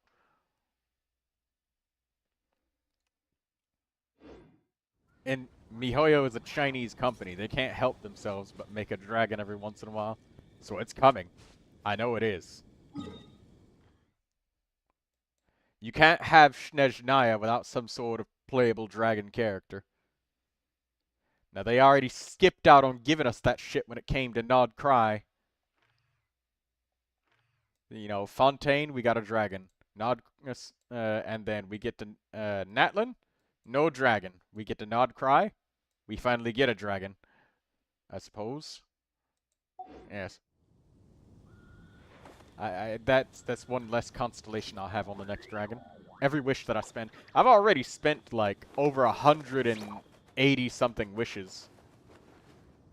Like I'm like 200 wishes downwards, to be honest.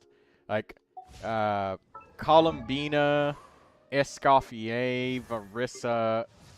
Like that's 3 less constellations that I'm gonna have on the next dragon. So I'm already like deep into the hole. Now, if I had enough to guarantee a C6 with the signature weapon, then I might consider, but I'm not close enough to guarantee C6 with signature. Once I reach that point, then yeah, maybe I might consider spending like some of the excess wishes to get a 4-star or something.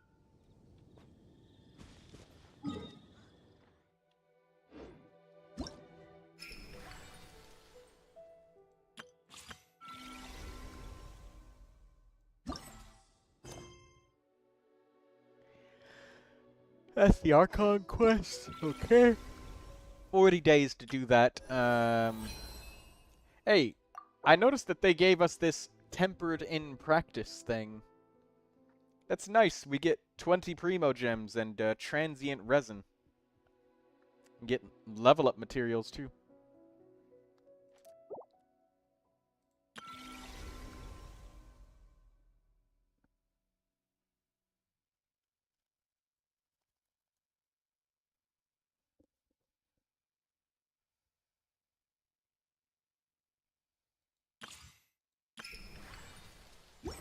Let me see. Hexarai quest.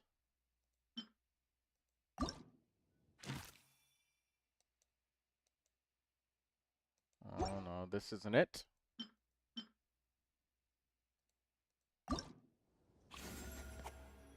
Yeah. Yeah, we can't do the quest because we have to buy Nicole first. We can't do Prune's quest either. Can't do Lohan's quest either.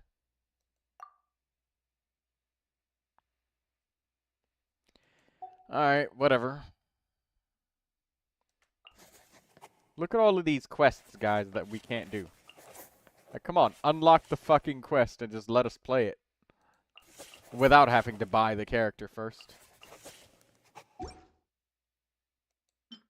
There's Primogems inside these quests, you know?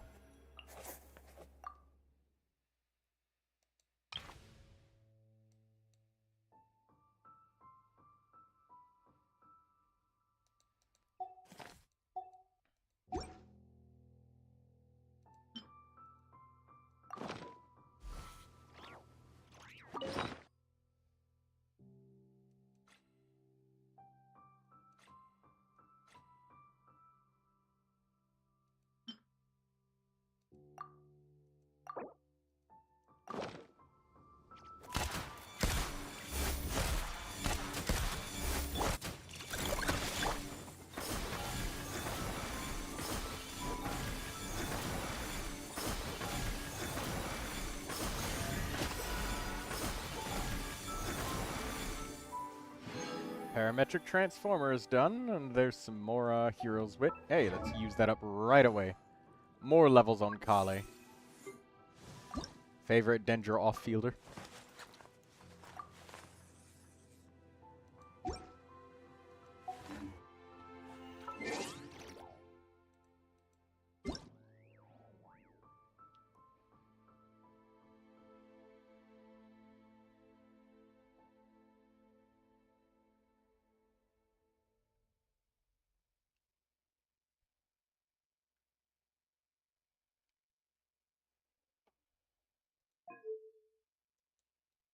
Paimon coming in.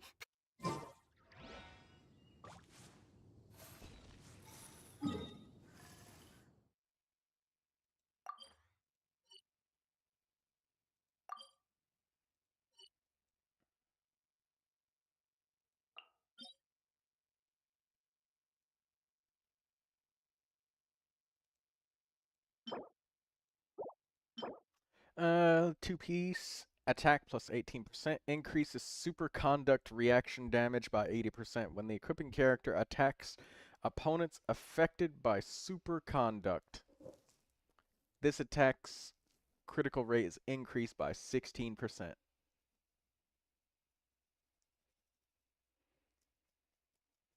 An all-new blessing may be obtained as you make your way towards Snezhnaya. Okay.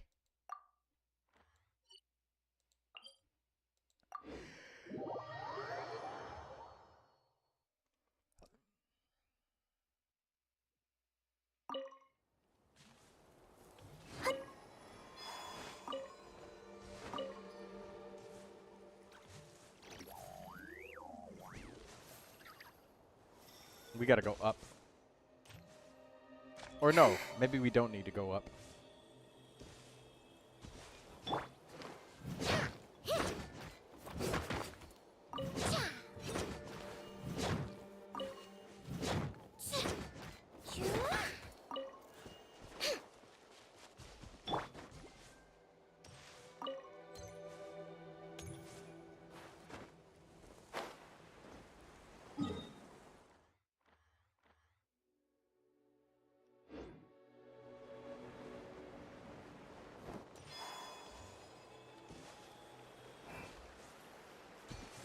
Aha! There we go.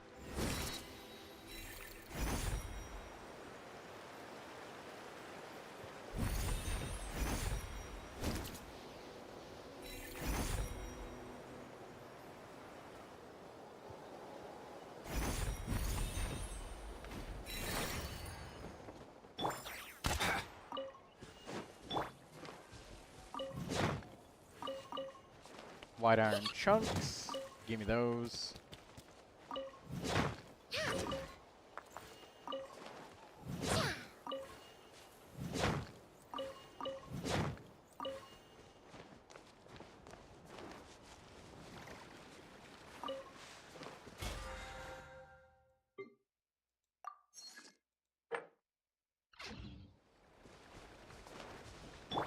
Let's go.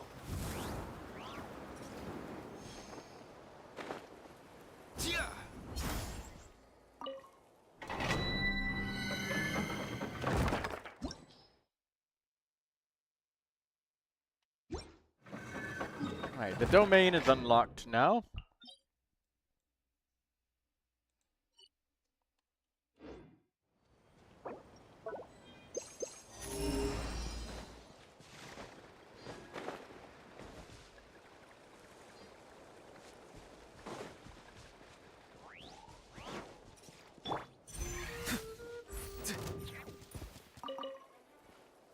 Alright, let's teleport again. And let's handle something small nearby that we can do.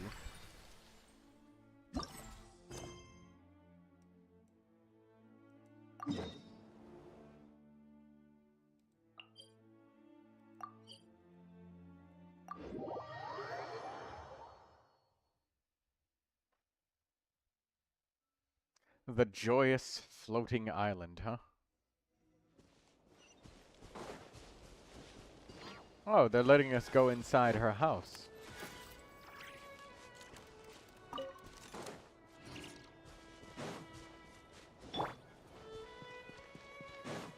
Mind the wind.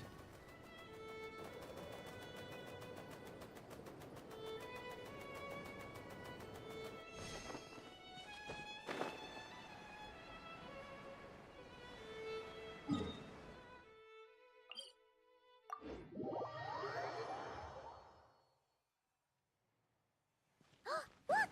It's that ball of light again! Let's follow it! Hey! It disappeared behind that door!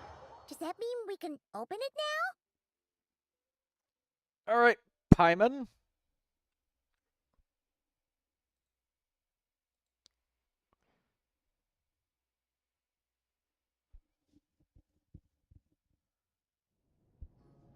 Hey, Blue Regard, how much was the rewards for doing the character-locked quest?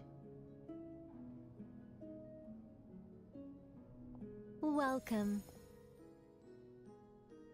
Wow! Your home's so pretty! Paimon loves what you've done with it. I knew you'd appreciate it, Paimon. Hearing that makes it all feel worthwhile, even if I had to squeeze it in during my spare time. It all started the day I finished building the secret lodge. Oh my god, please don't make me click. I was planning to keep the streak going and build They're a few making me more, click every but line. there was no one around to inspire me. So after a while, Please. my enthusiasm just sort of fizzled out. Is there no way to have fun, enjoy myself, and feel like I've accomplished something all at the same time? Then the answer suddenly popped into my head. Only 30k more and Wait, 3 Have we skipped straight to the answer? heroes, wits, and 3 talent things. Keep Ah. up, Paimon. Time waits for no one. Any Primogems? It's right in front of your eyes. Through this door? Well, not just this door, but you're not wrong. Everything has to start somewhere. What better place than here? Are you ready? Oh, wait a minute! You're going too fast! Paimon can't keep up! What are we supposed to be getting ready for? Oh, don't you worry about that. You don't need to get ready for anything. It's just a turn of phrase. Based on my observations and understanding, you're not a fan of complex introductions and explanations. You prefer to find your fun in the heat of adventure. Am I right?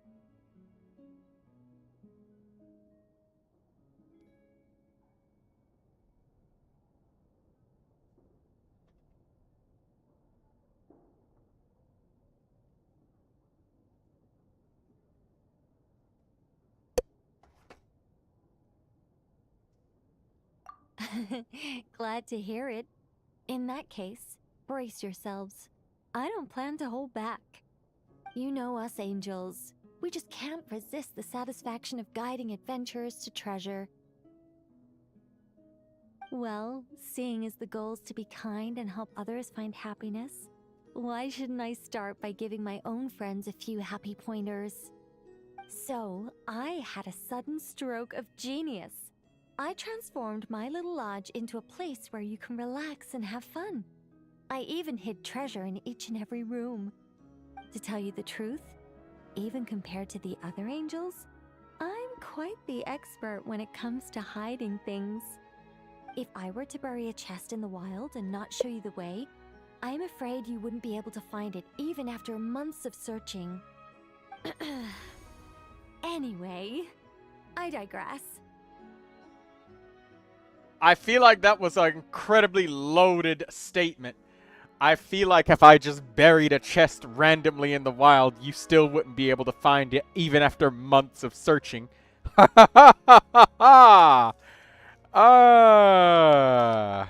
Acknowledgement that the compass is fucking adequate. I don't want to make things deliberately difficult. Nor do I need you to run around the wild just to keep me entertained. All you have to do is find 3 feathers right here in this room. And once you're done, let me know so I can watch you open your reward. A nice, big treasure chest. Ah! So we're going on a treasure hunt! Ha! Exactly! A treasure hunt. It's going to be so fun.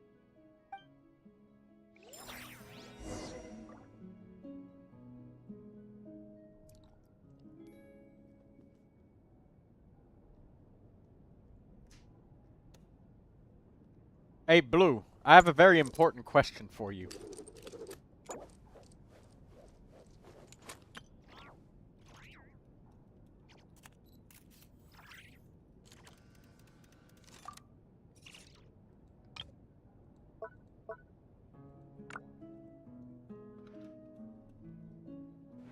Huh?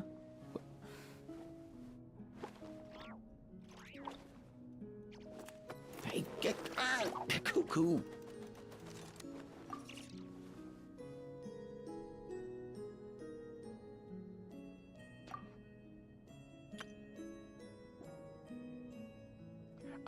What is the what is the Whenever correct I get to amount take a of break, time I always want to. that you need to hold a cookie inside of milk for the maximum tastiness?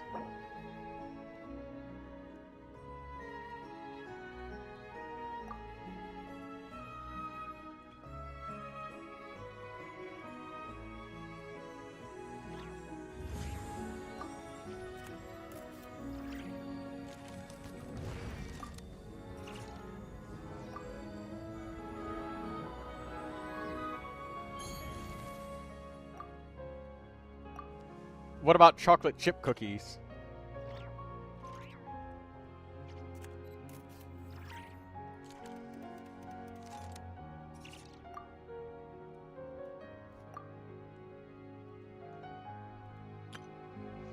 He says, good question.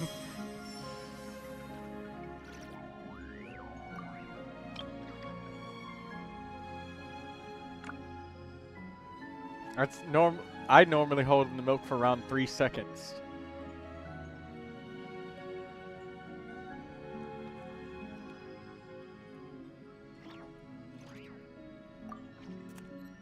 What about until the bubbles stop?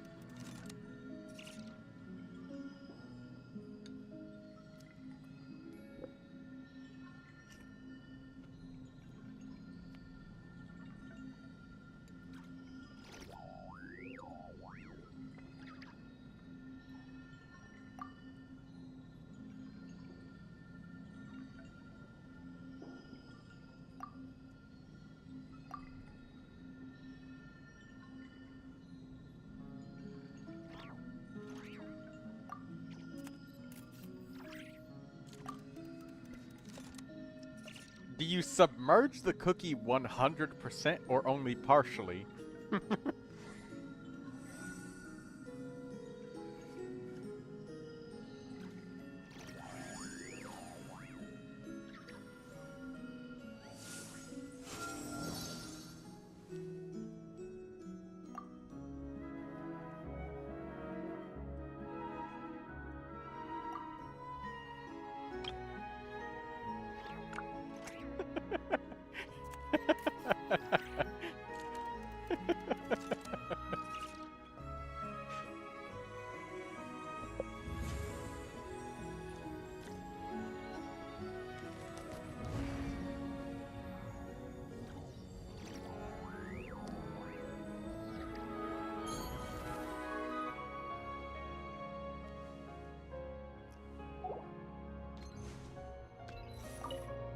Was that a little much? Don't worry, it's incredibly simple. Just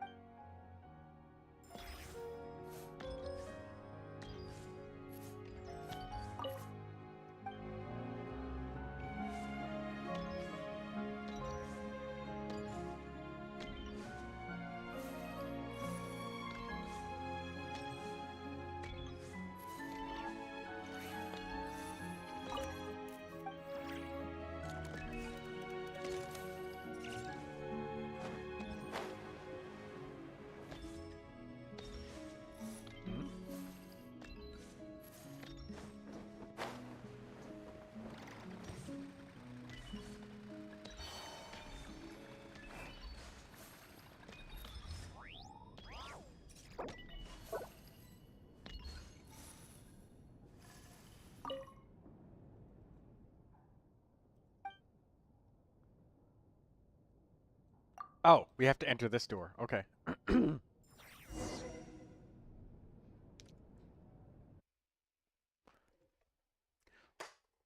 What was the last type of cookie that you had specifically milk with?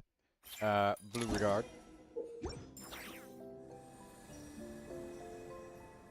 Ah! A gust of super sweet wind just blew right down Paimon's throat! Ah!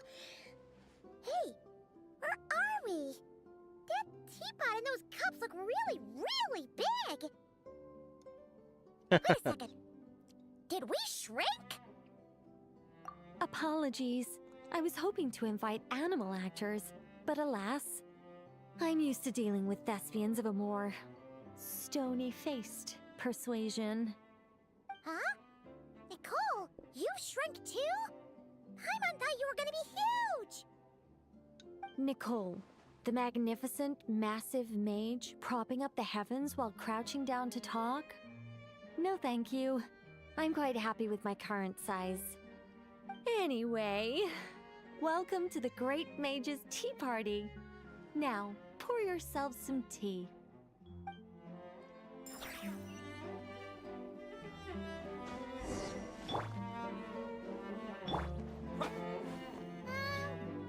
Does the Great Mage's Tea Party involve us boiling the water ourselves? It's called participation, Paimon. This is all about creating a sense of participation.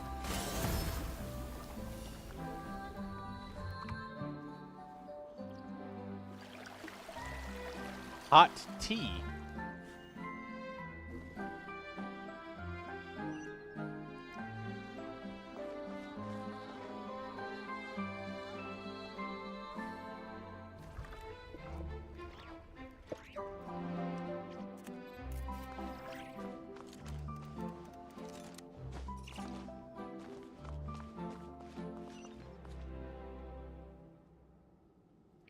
Oh, you know what?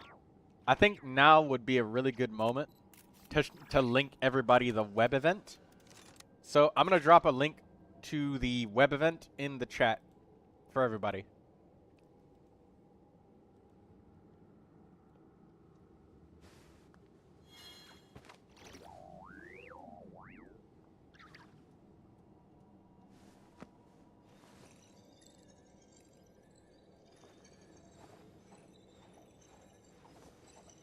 Primogems for the web event. There you go.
Doesn't seem sweet enough. I was about to say, can we add some sugar to the tea?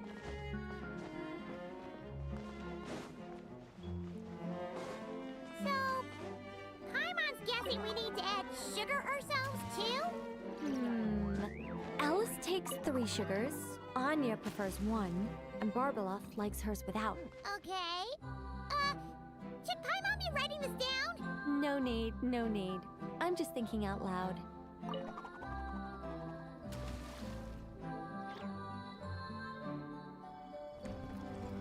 A path's opened up! Looks like we can go this way!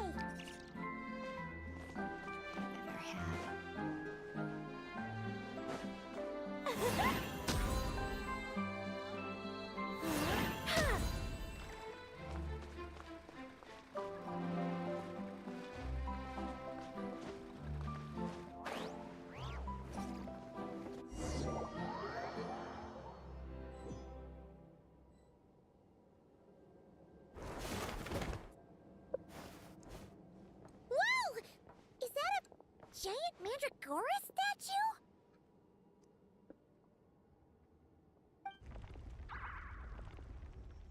Hold on a moment. Sorry, just a minor technical difficulty. Let me see.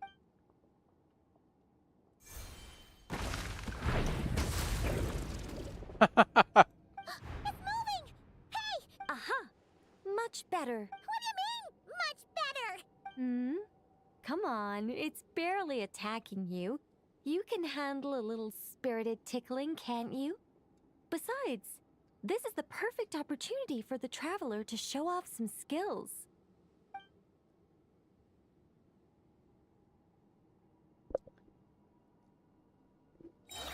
Hey, Nicole! Help us out here, will ya? All right, all right. Heaven's will, made mine. Made mine. By everlasting flame! Time to ignite!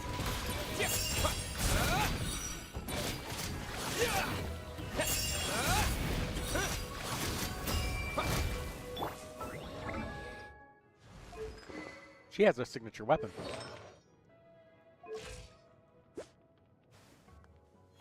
$3,394 in attack. That is a stupid amount of attack. 212% energy recharge. That's nice. Okay, cool. Our little secret. Scorch and burn!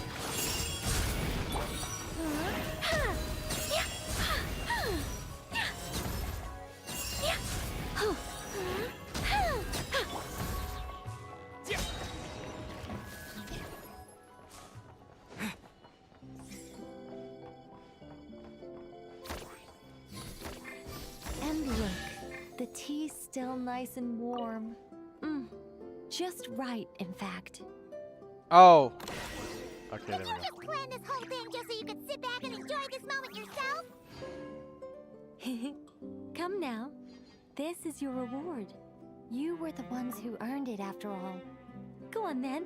Open it up. I just tried to reply to Tabby, but I couldn't. Because cutscene. Paimon can't help but wonder why you're so excited about these rewards, Nicole.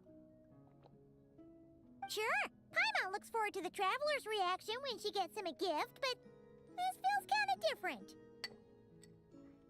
Oh, don't worry about that. I don't mind. At worst, my answer might shatter a few illusions you have about the angelic race. If you thought we were all selfless, benevolent beings, the truth may make you think again. As for your question, my dearest Paimon, my excitement has nothing to do with sharing the joy of those I guide. Instead, it derives from completing the duties I am burdened with. Huh? It all started with the birth of the angels.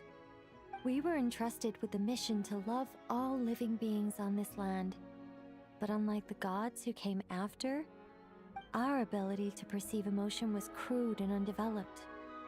Most of the time, we simply executed our orders from above, like automatons following commands. Aside from enlightenment, guidance was our primary mission. It was one of the few instincts retained by my former peers after they were stripped of their wisdom.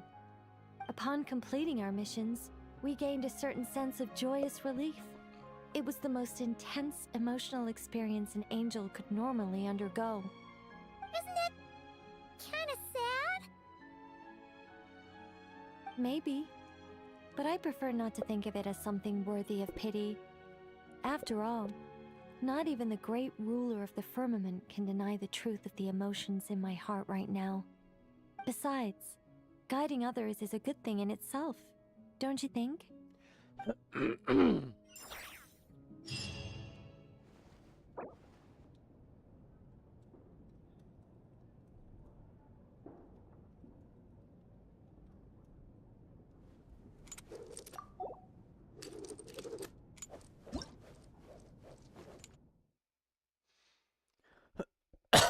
Special story mode save point. This icon appears in your quest tracker.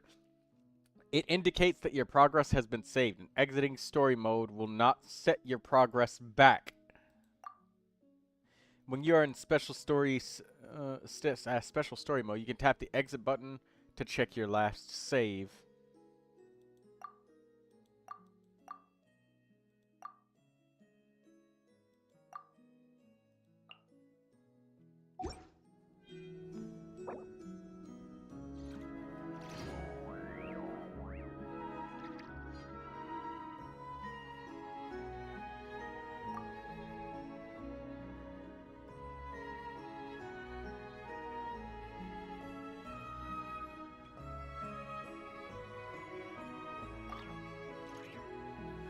Huh?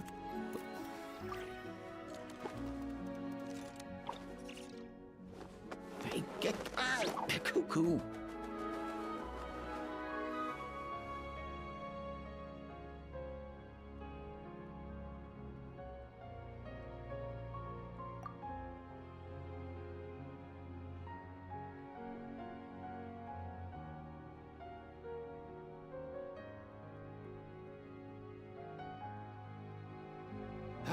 Most things in life aren't one and done.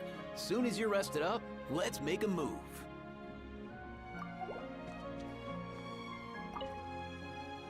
If you don't mind, could you come back a little while later? I still need to check that the other...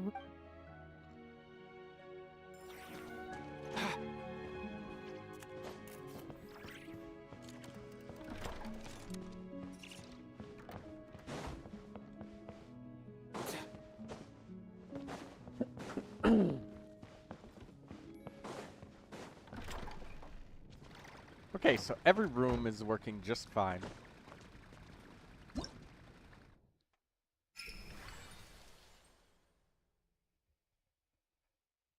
It's great. We didn't even have a time limit for this, man. The fact that it's going to take 4 separate weeks to do this shit is insane to me. And if they say we have 8 weeks, like, if they put any kind of timer on that, it's, I don't know. It's going to be hard, man. Let's look at the trial, Nicole, and the trial prunes stats. Lindsay says, dang, I thought it was a daily quest like Duran's. No! You have to come back a whole entire week later.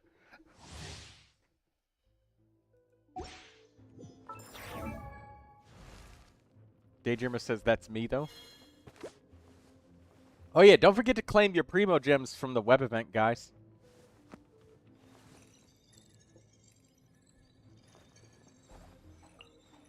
$3,500 attack on the trial, Nicole.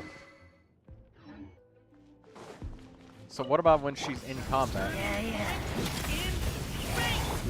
Stay clear! Heaven's will, made mine. I think not.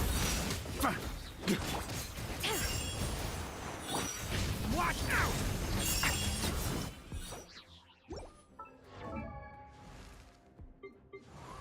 Okay, so when she's got her passives active, it's like 3,000. Okay. Or I'm sorry, 4,300.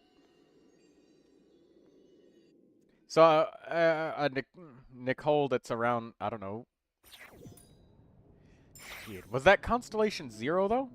They usually give, like, 3 constellations in the trial. Shoot, let me go back and check again.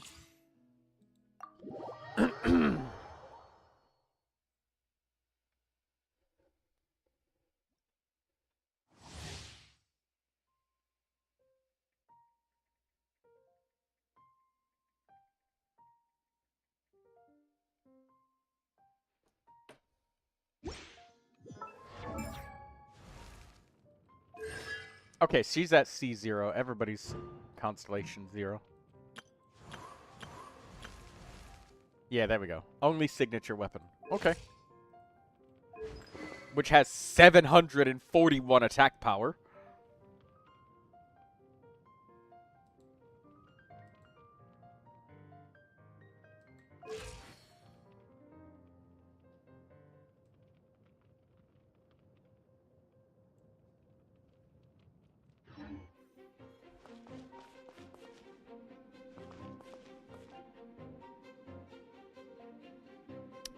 I like Nicole's outfit. And her ears.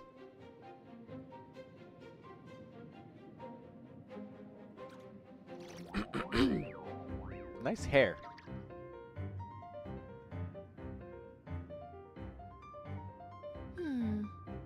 Metaphors speak for themselves.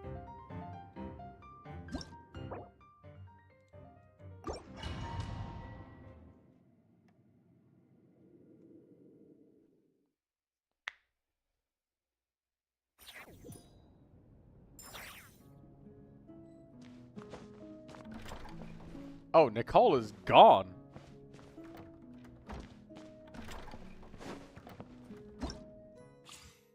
Alright, cool.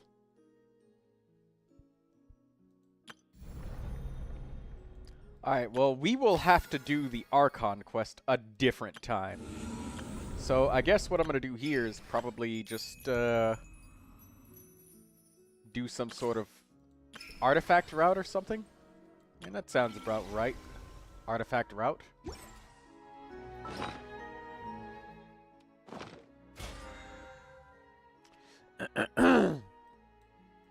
The Battle Pass rewards, I've changed Artifact XP off because I have so much of it that I decided to get Weapon XP instead. And I still need tons of Mora and character XP, so we still need a lot of that.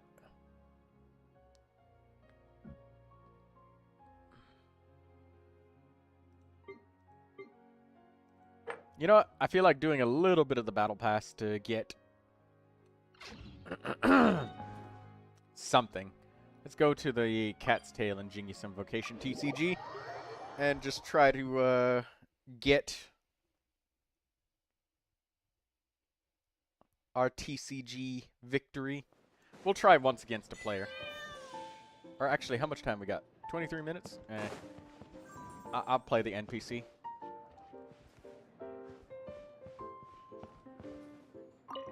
Elzer suggests.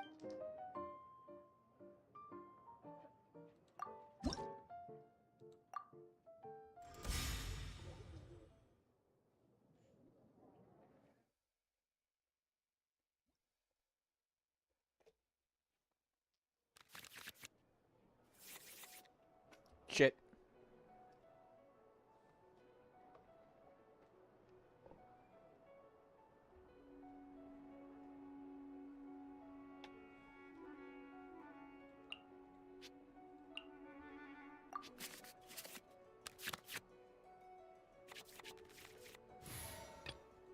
I won't hold you back. Much.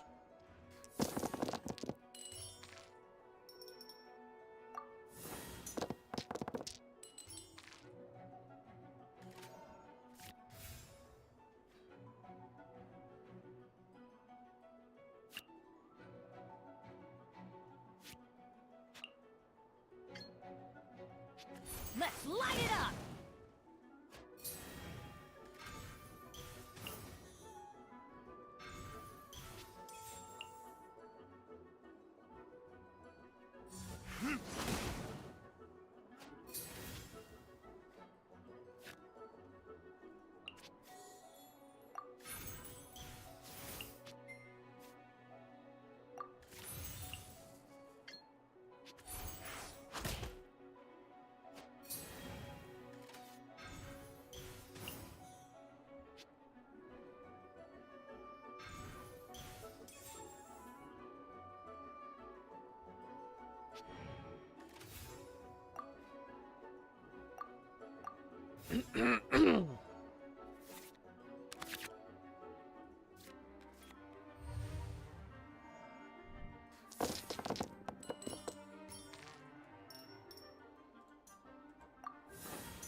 Teamwork is dreamwork.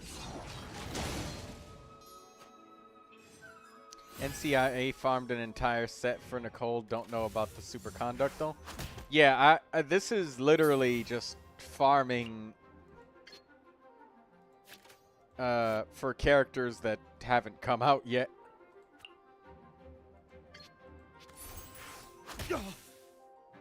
Where did I go wrong?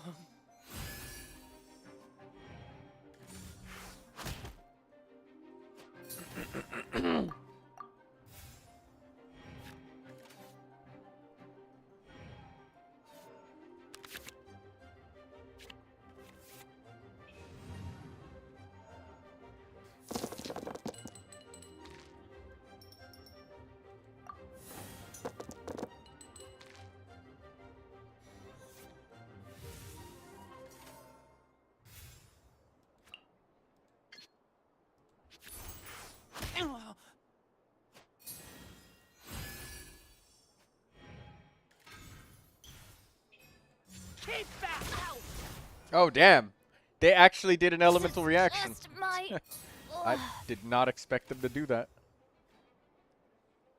I was just sitting here just spamming normal attacks.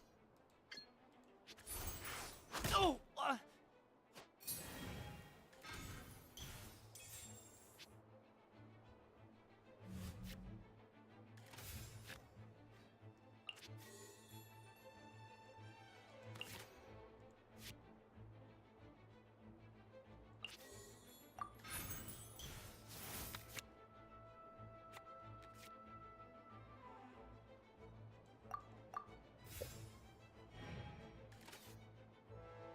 Boba, get them!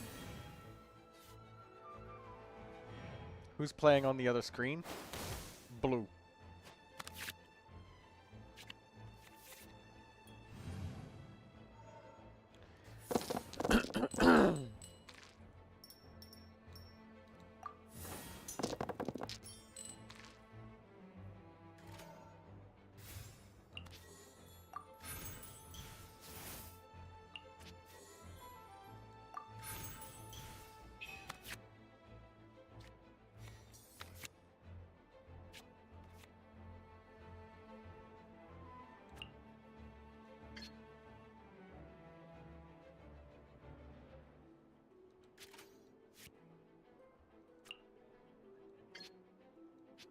Incoming!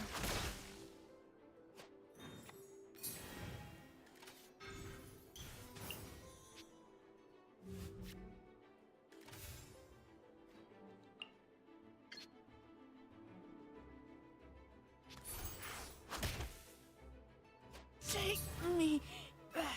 Ugh.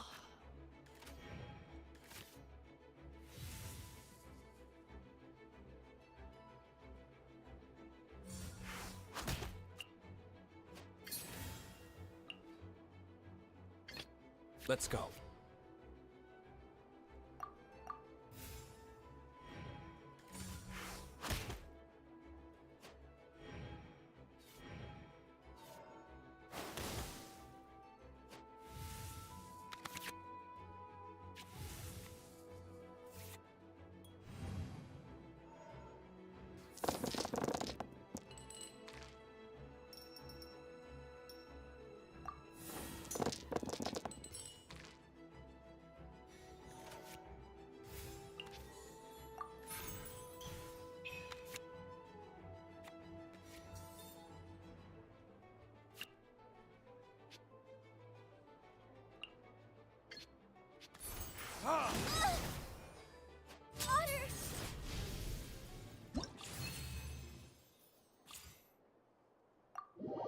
Alright, That's done.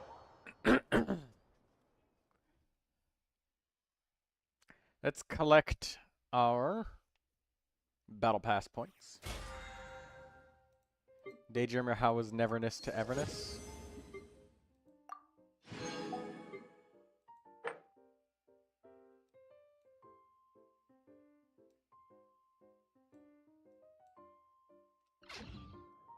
Impressive performance.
We need to craft 20 items.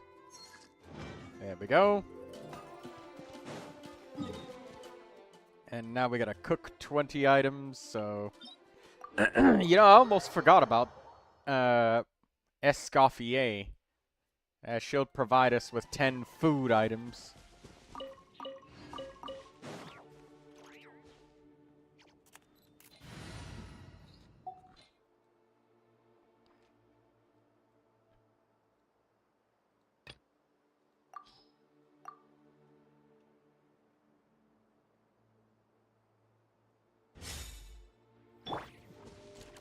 No recipe, no problem.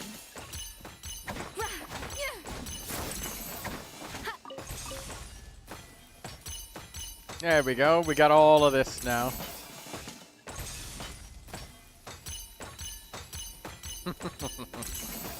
The easiest way to farm this crap.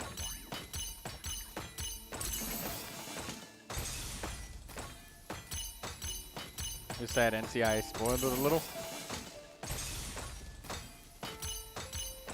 Well, don't say anything, because I haven't done it either.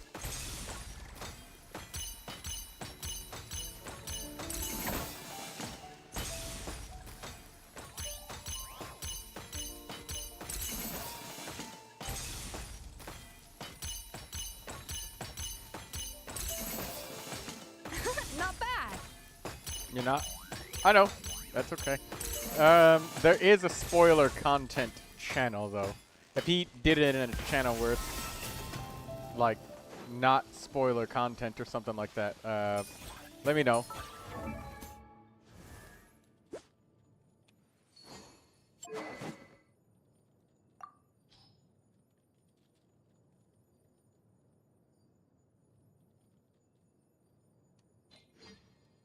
It was Gotcha Games chat.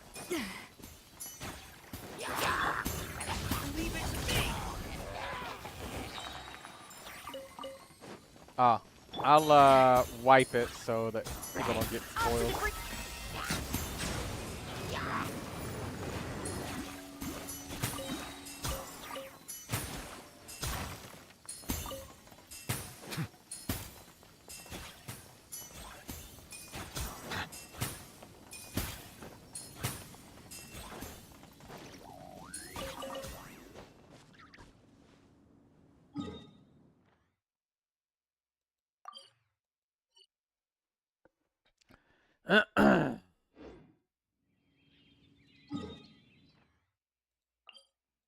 Let's go conquer that ley line.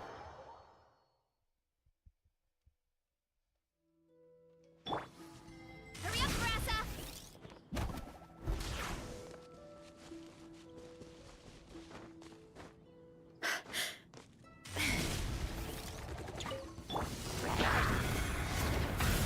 Stay.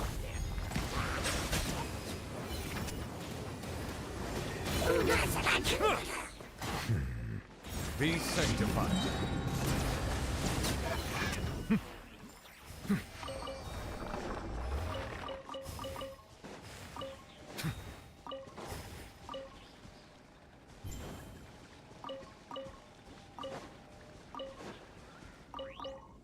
Alright, let's cook like 10 items, and then that should be level 10 Battle Pass. We'll be able to see what we get from the standard wish. Hopefully, a new 4-star character. Finally! Or it can just be nothing.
gonna cook 10 items.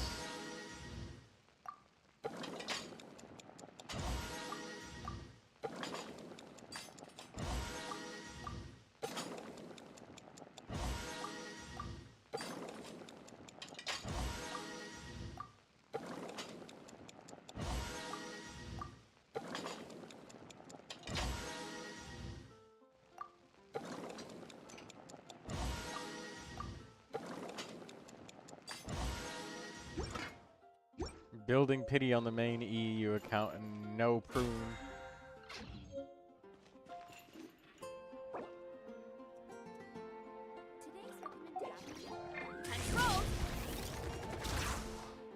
No wonder you're a master.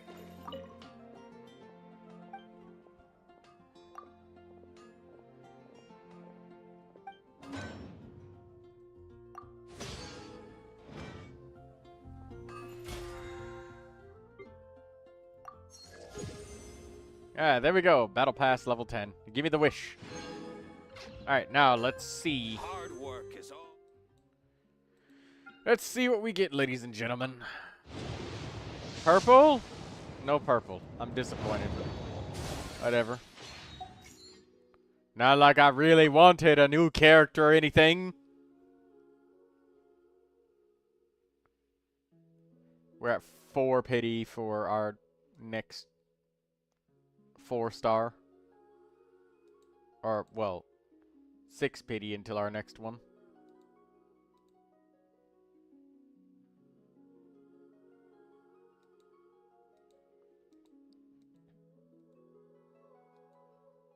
When was our last 5-star? 58 wishes ago, so we have 57 pity.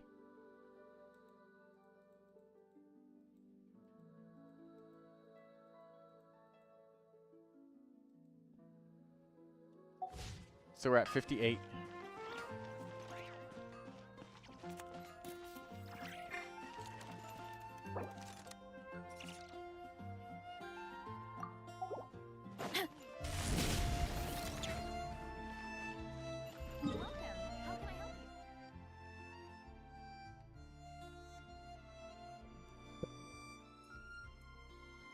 Alright. I think that's enough for the day today. Even though I usually go for a bit longer, it is a Thursday. And I usually have enough energy for about 4 hours of this. I'll post a commission at the Adventurers Guild. You're also here for Mondstadt's wine, aren't you?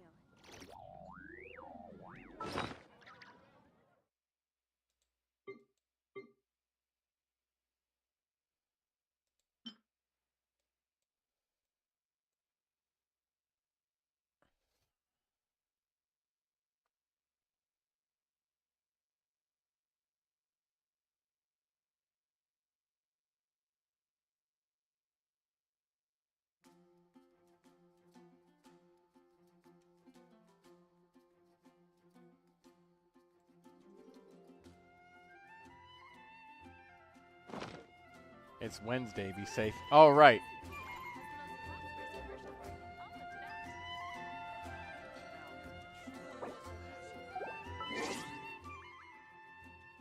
All right, that's it for today. See you guys later. Good night.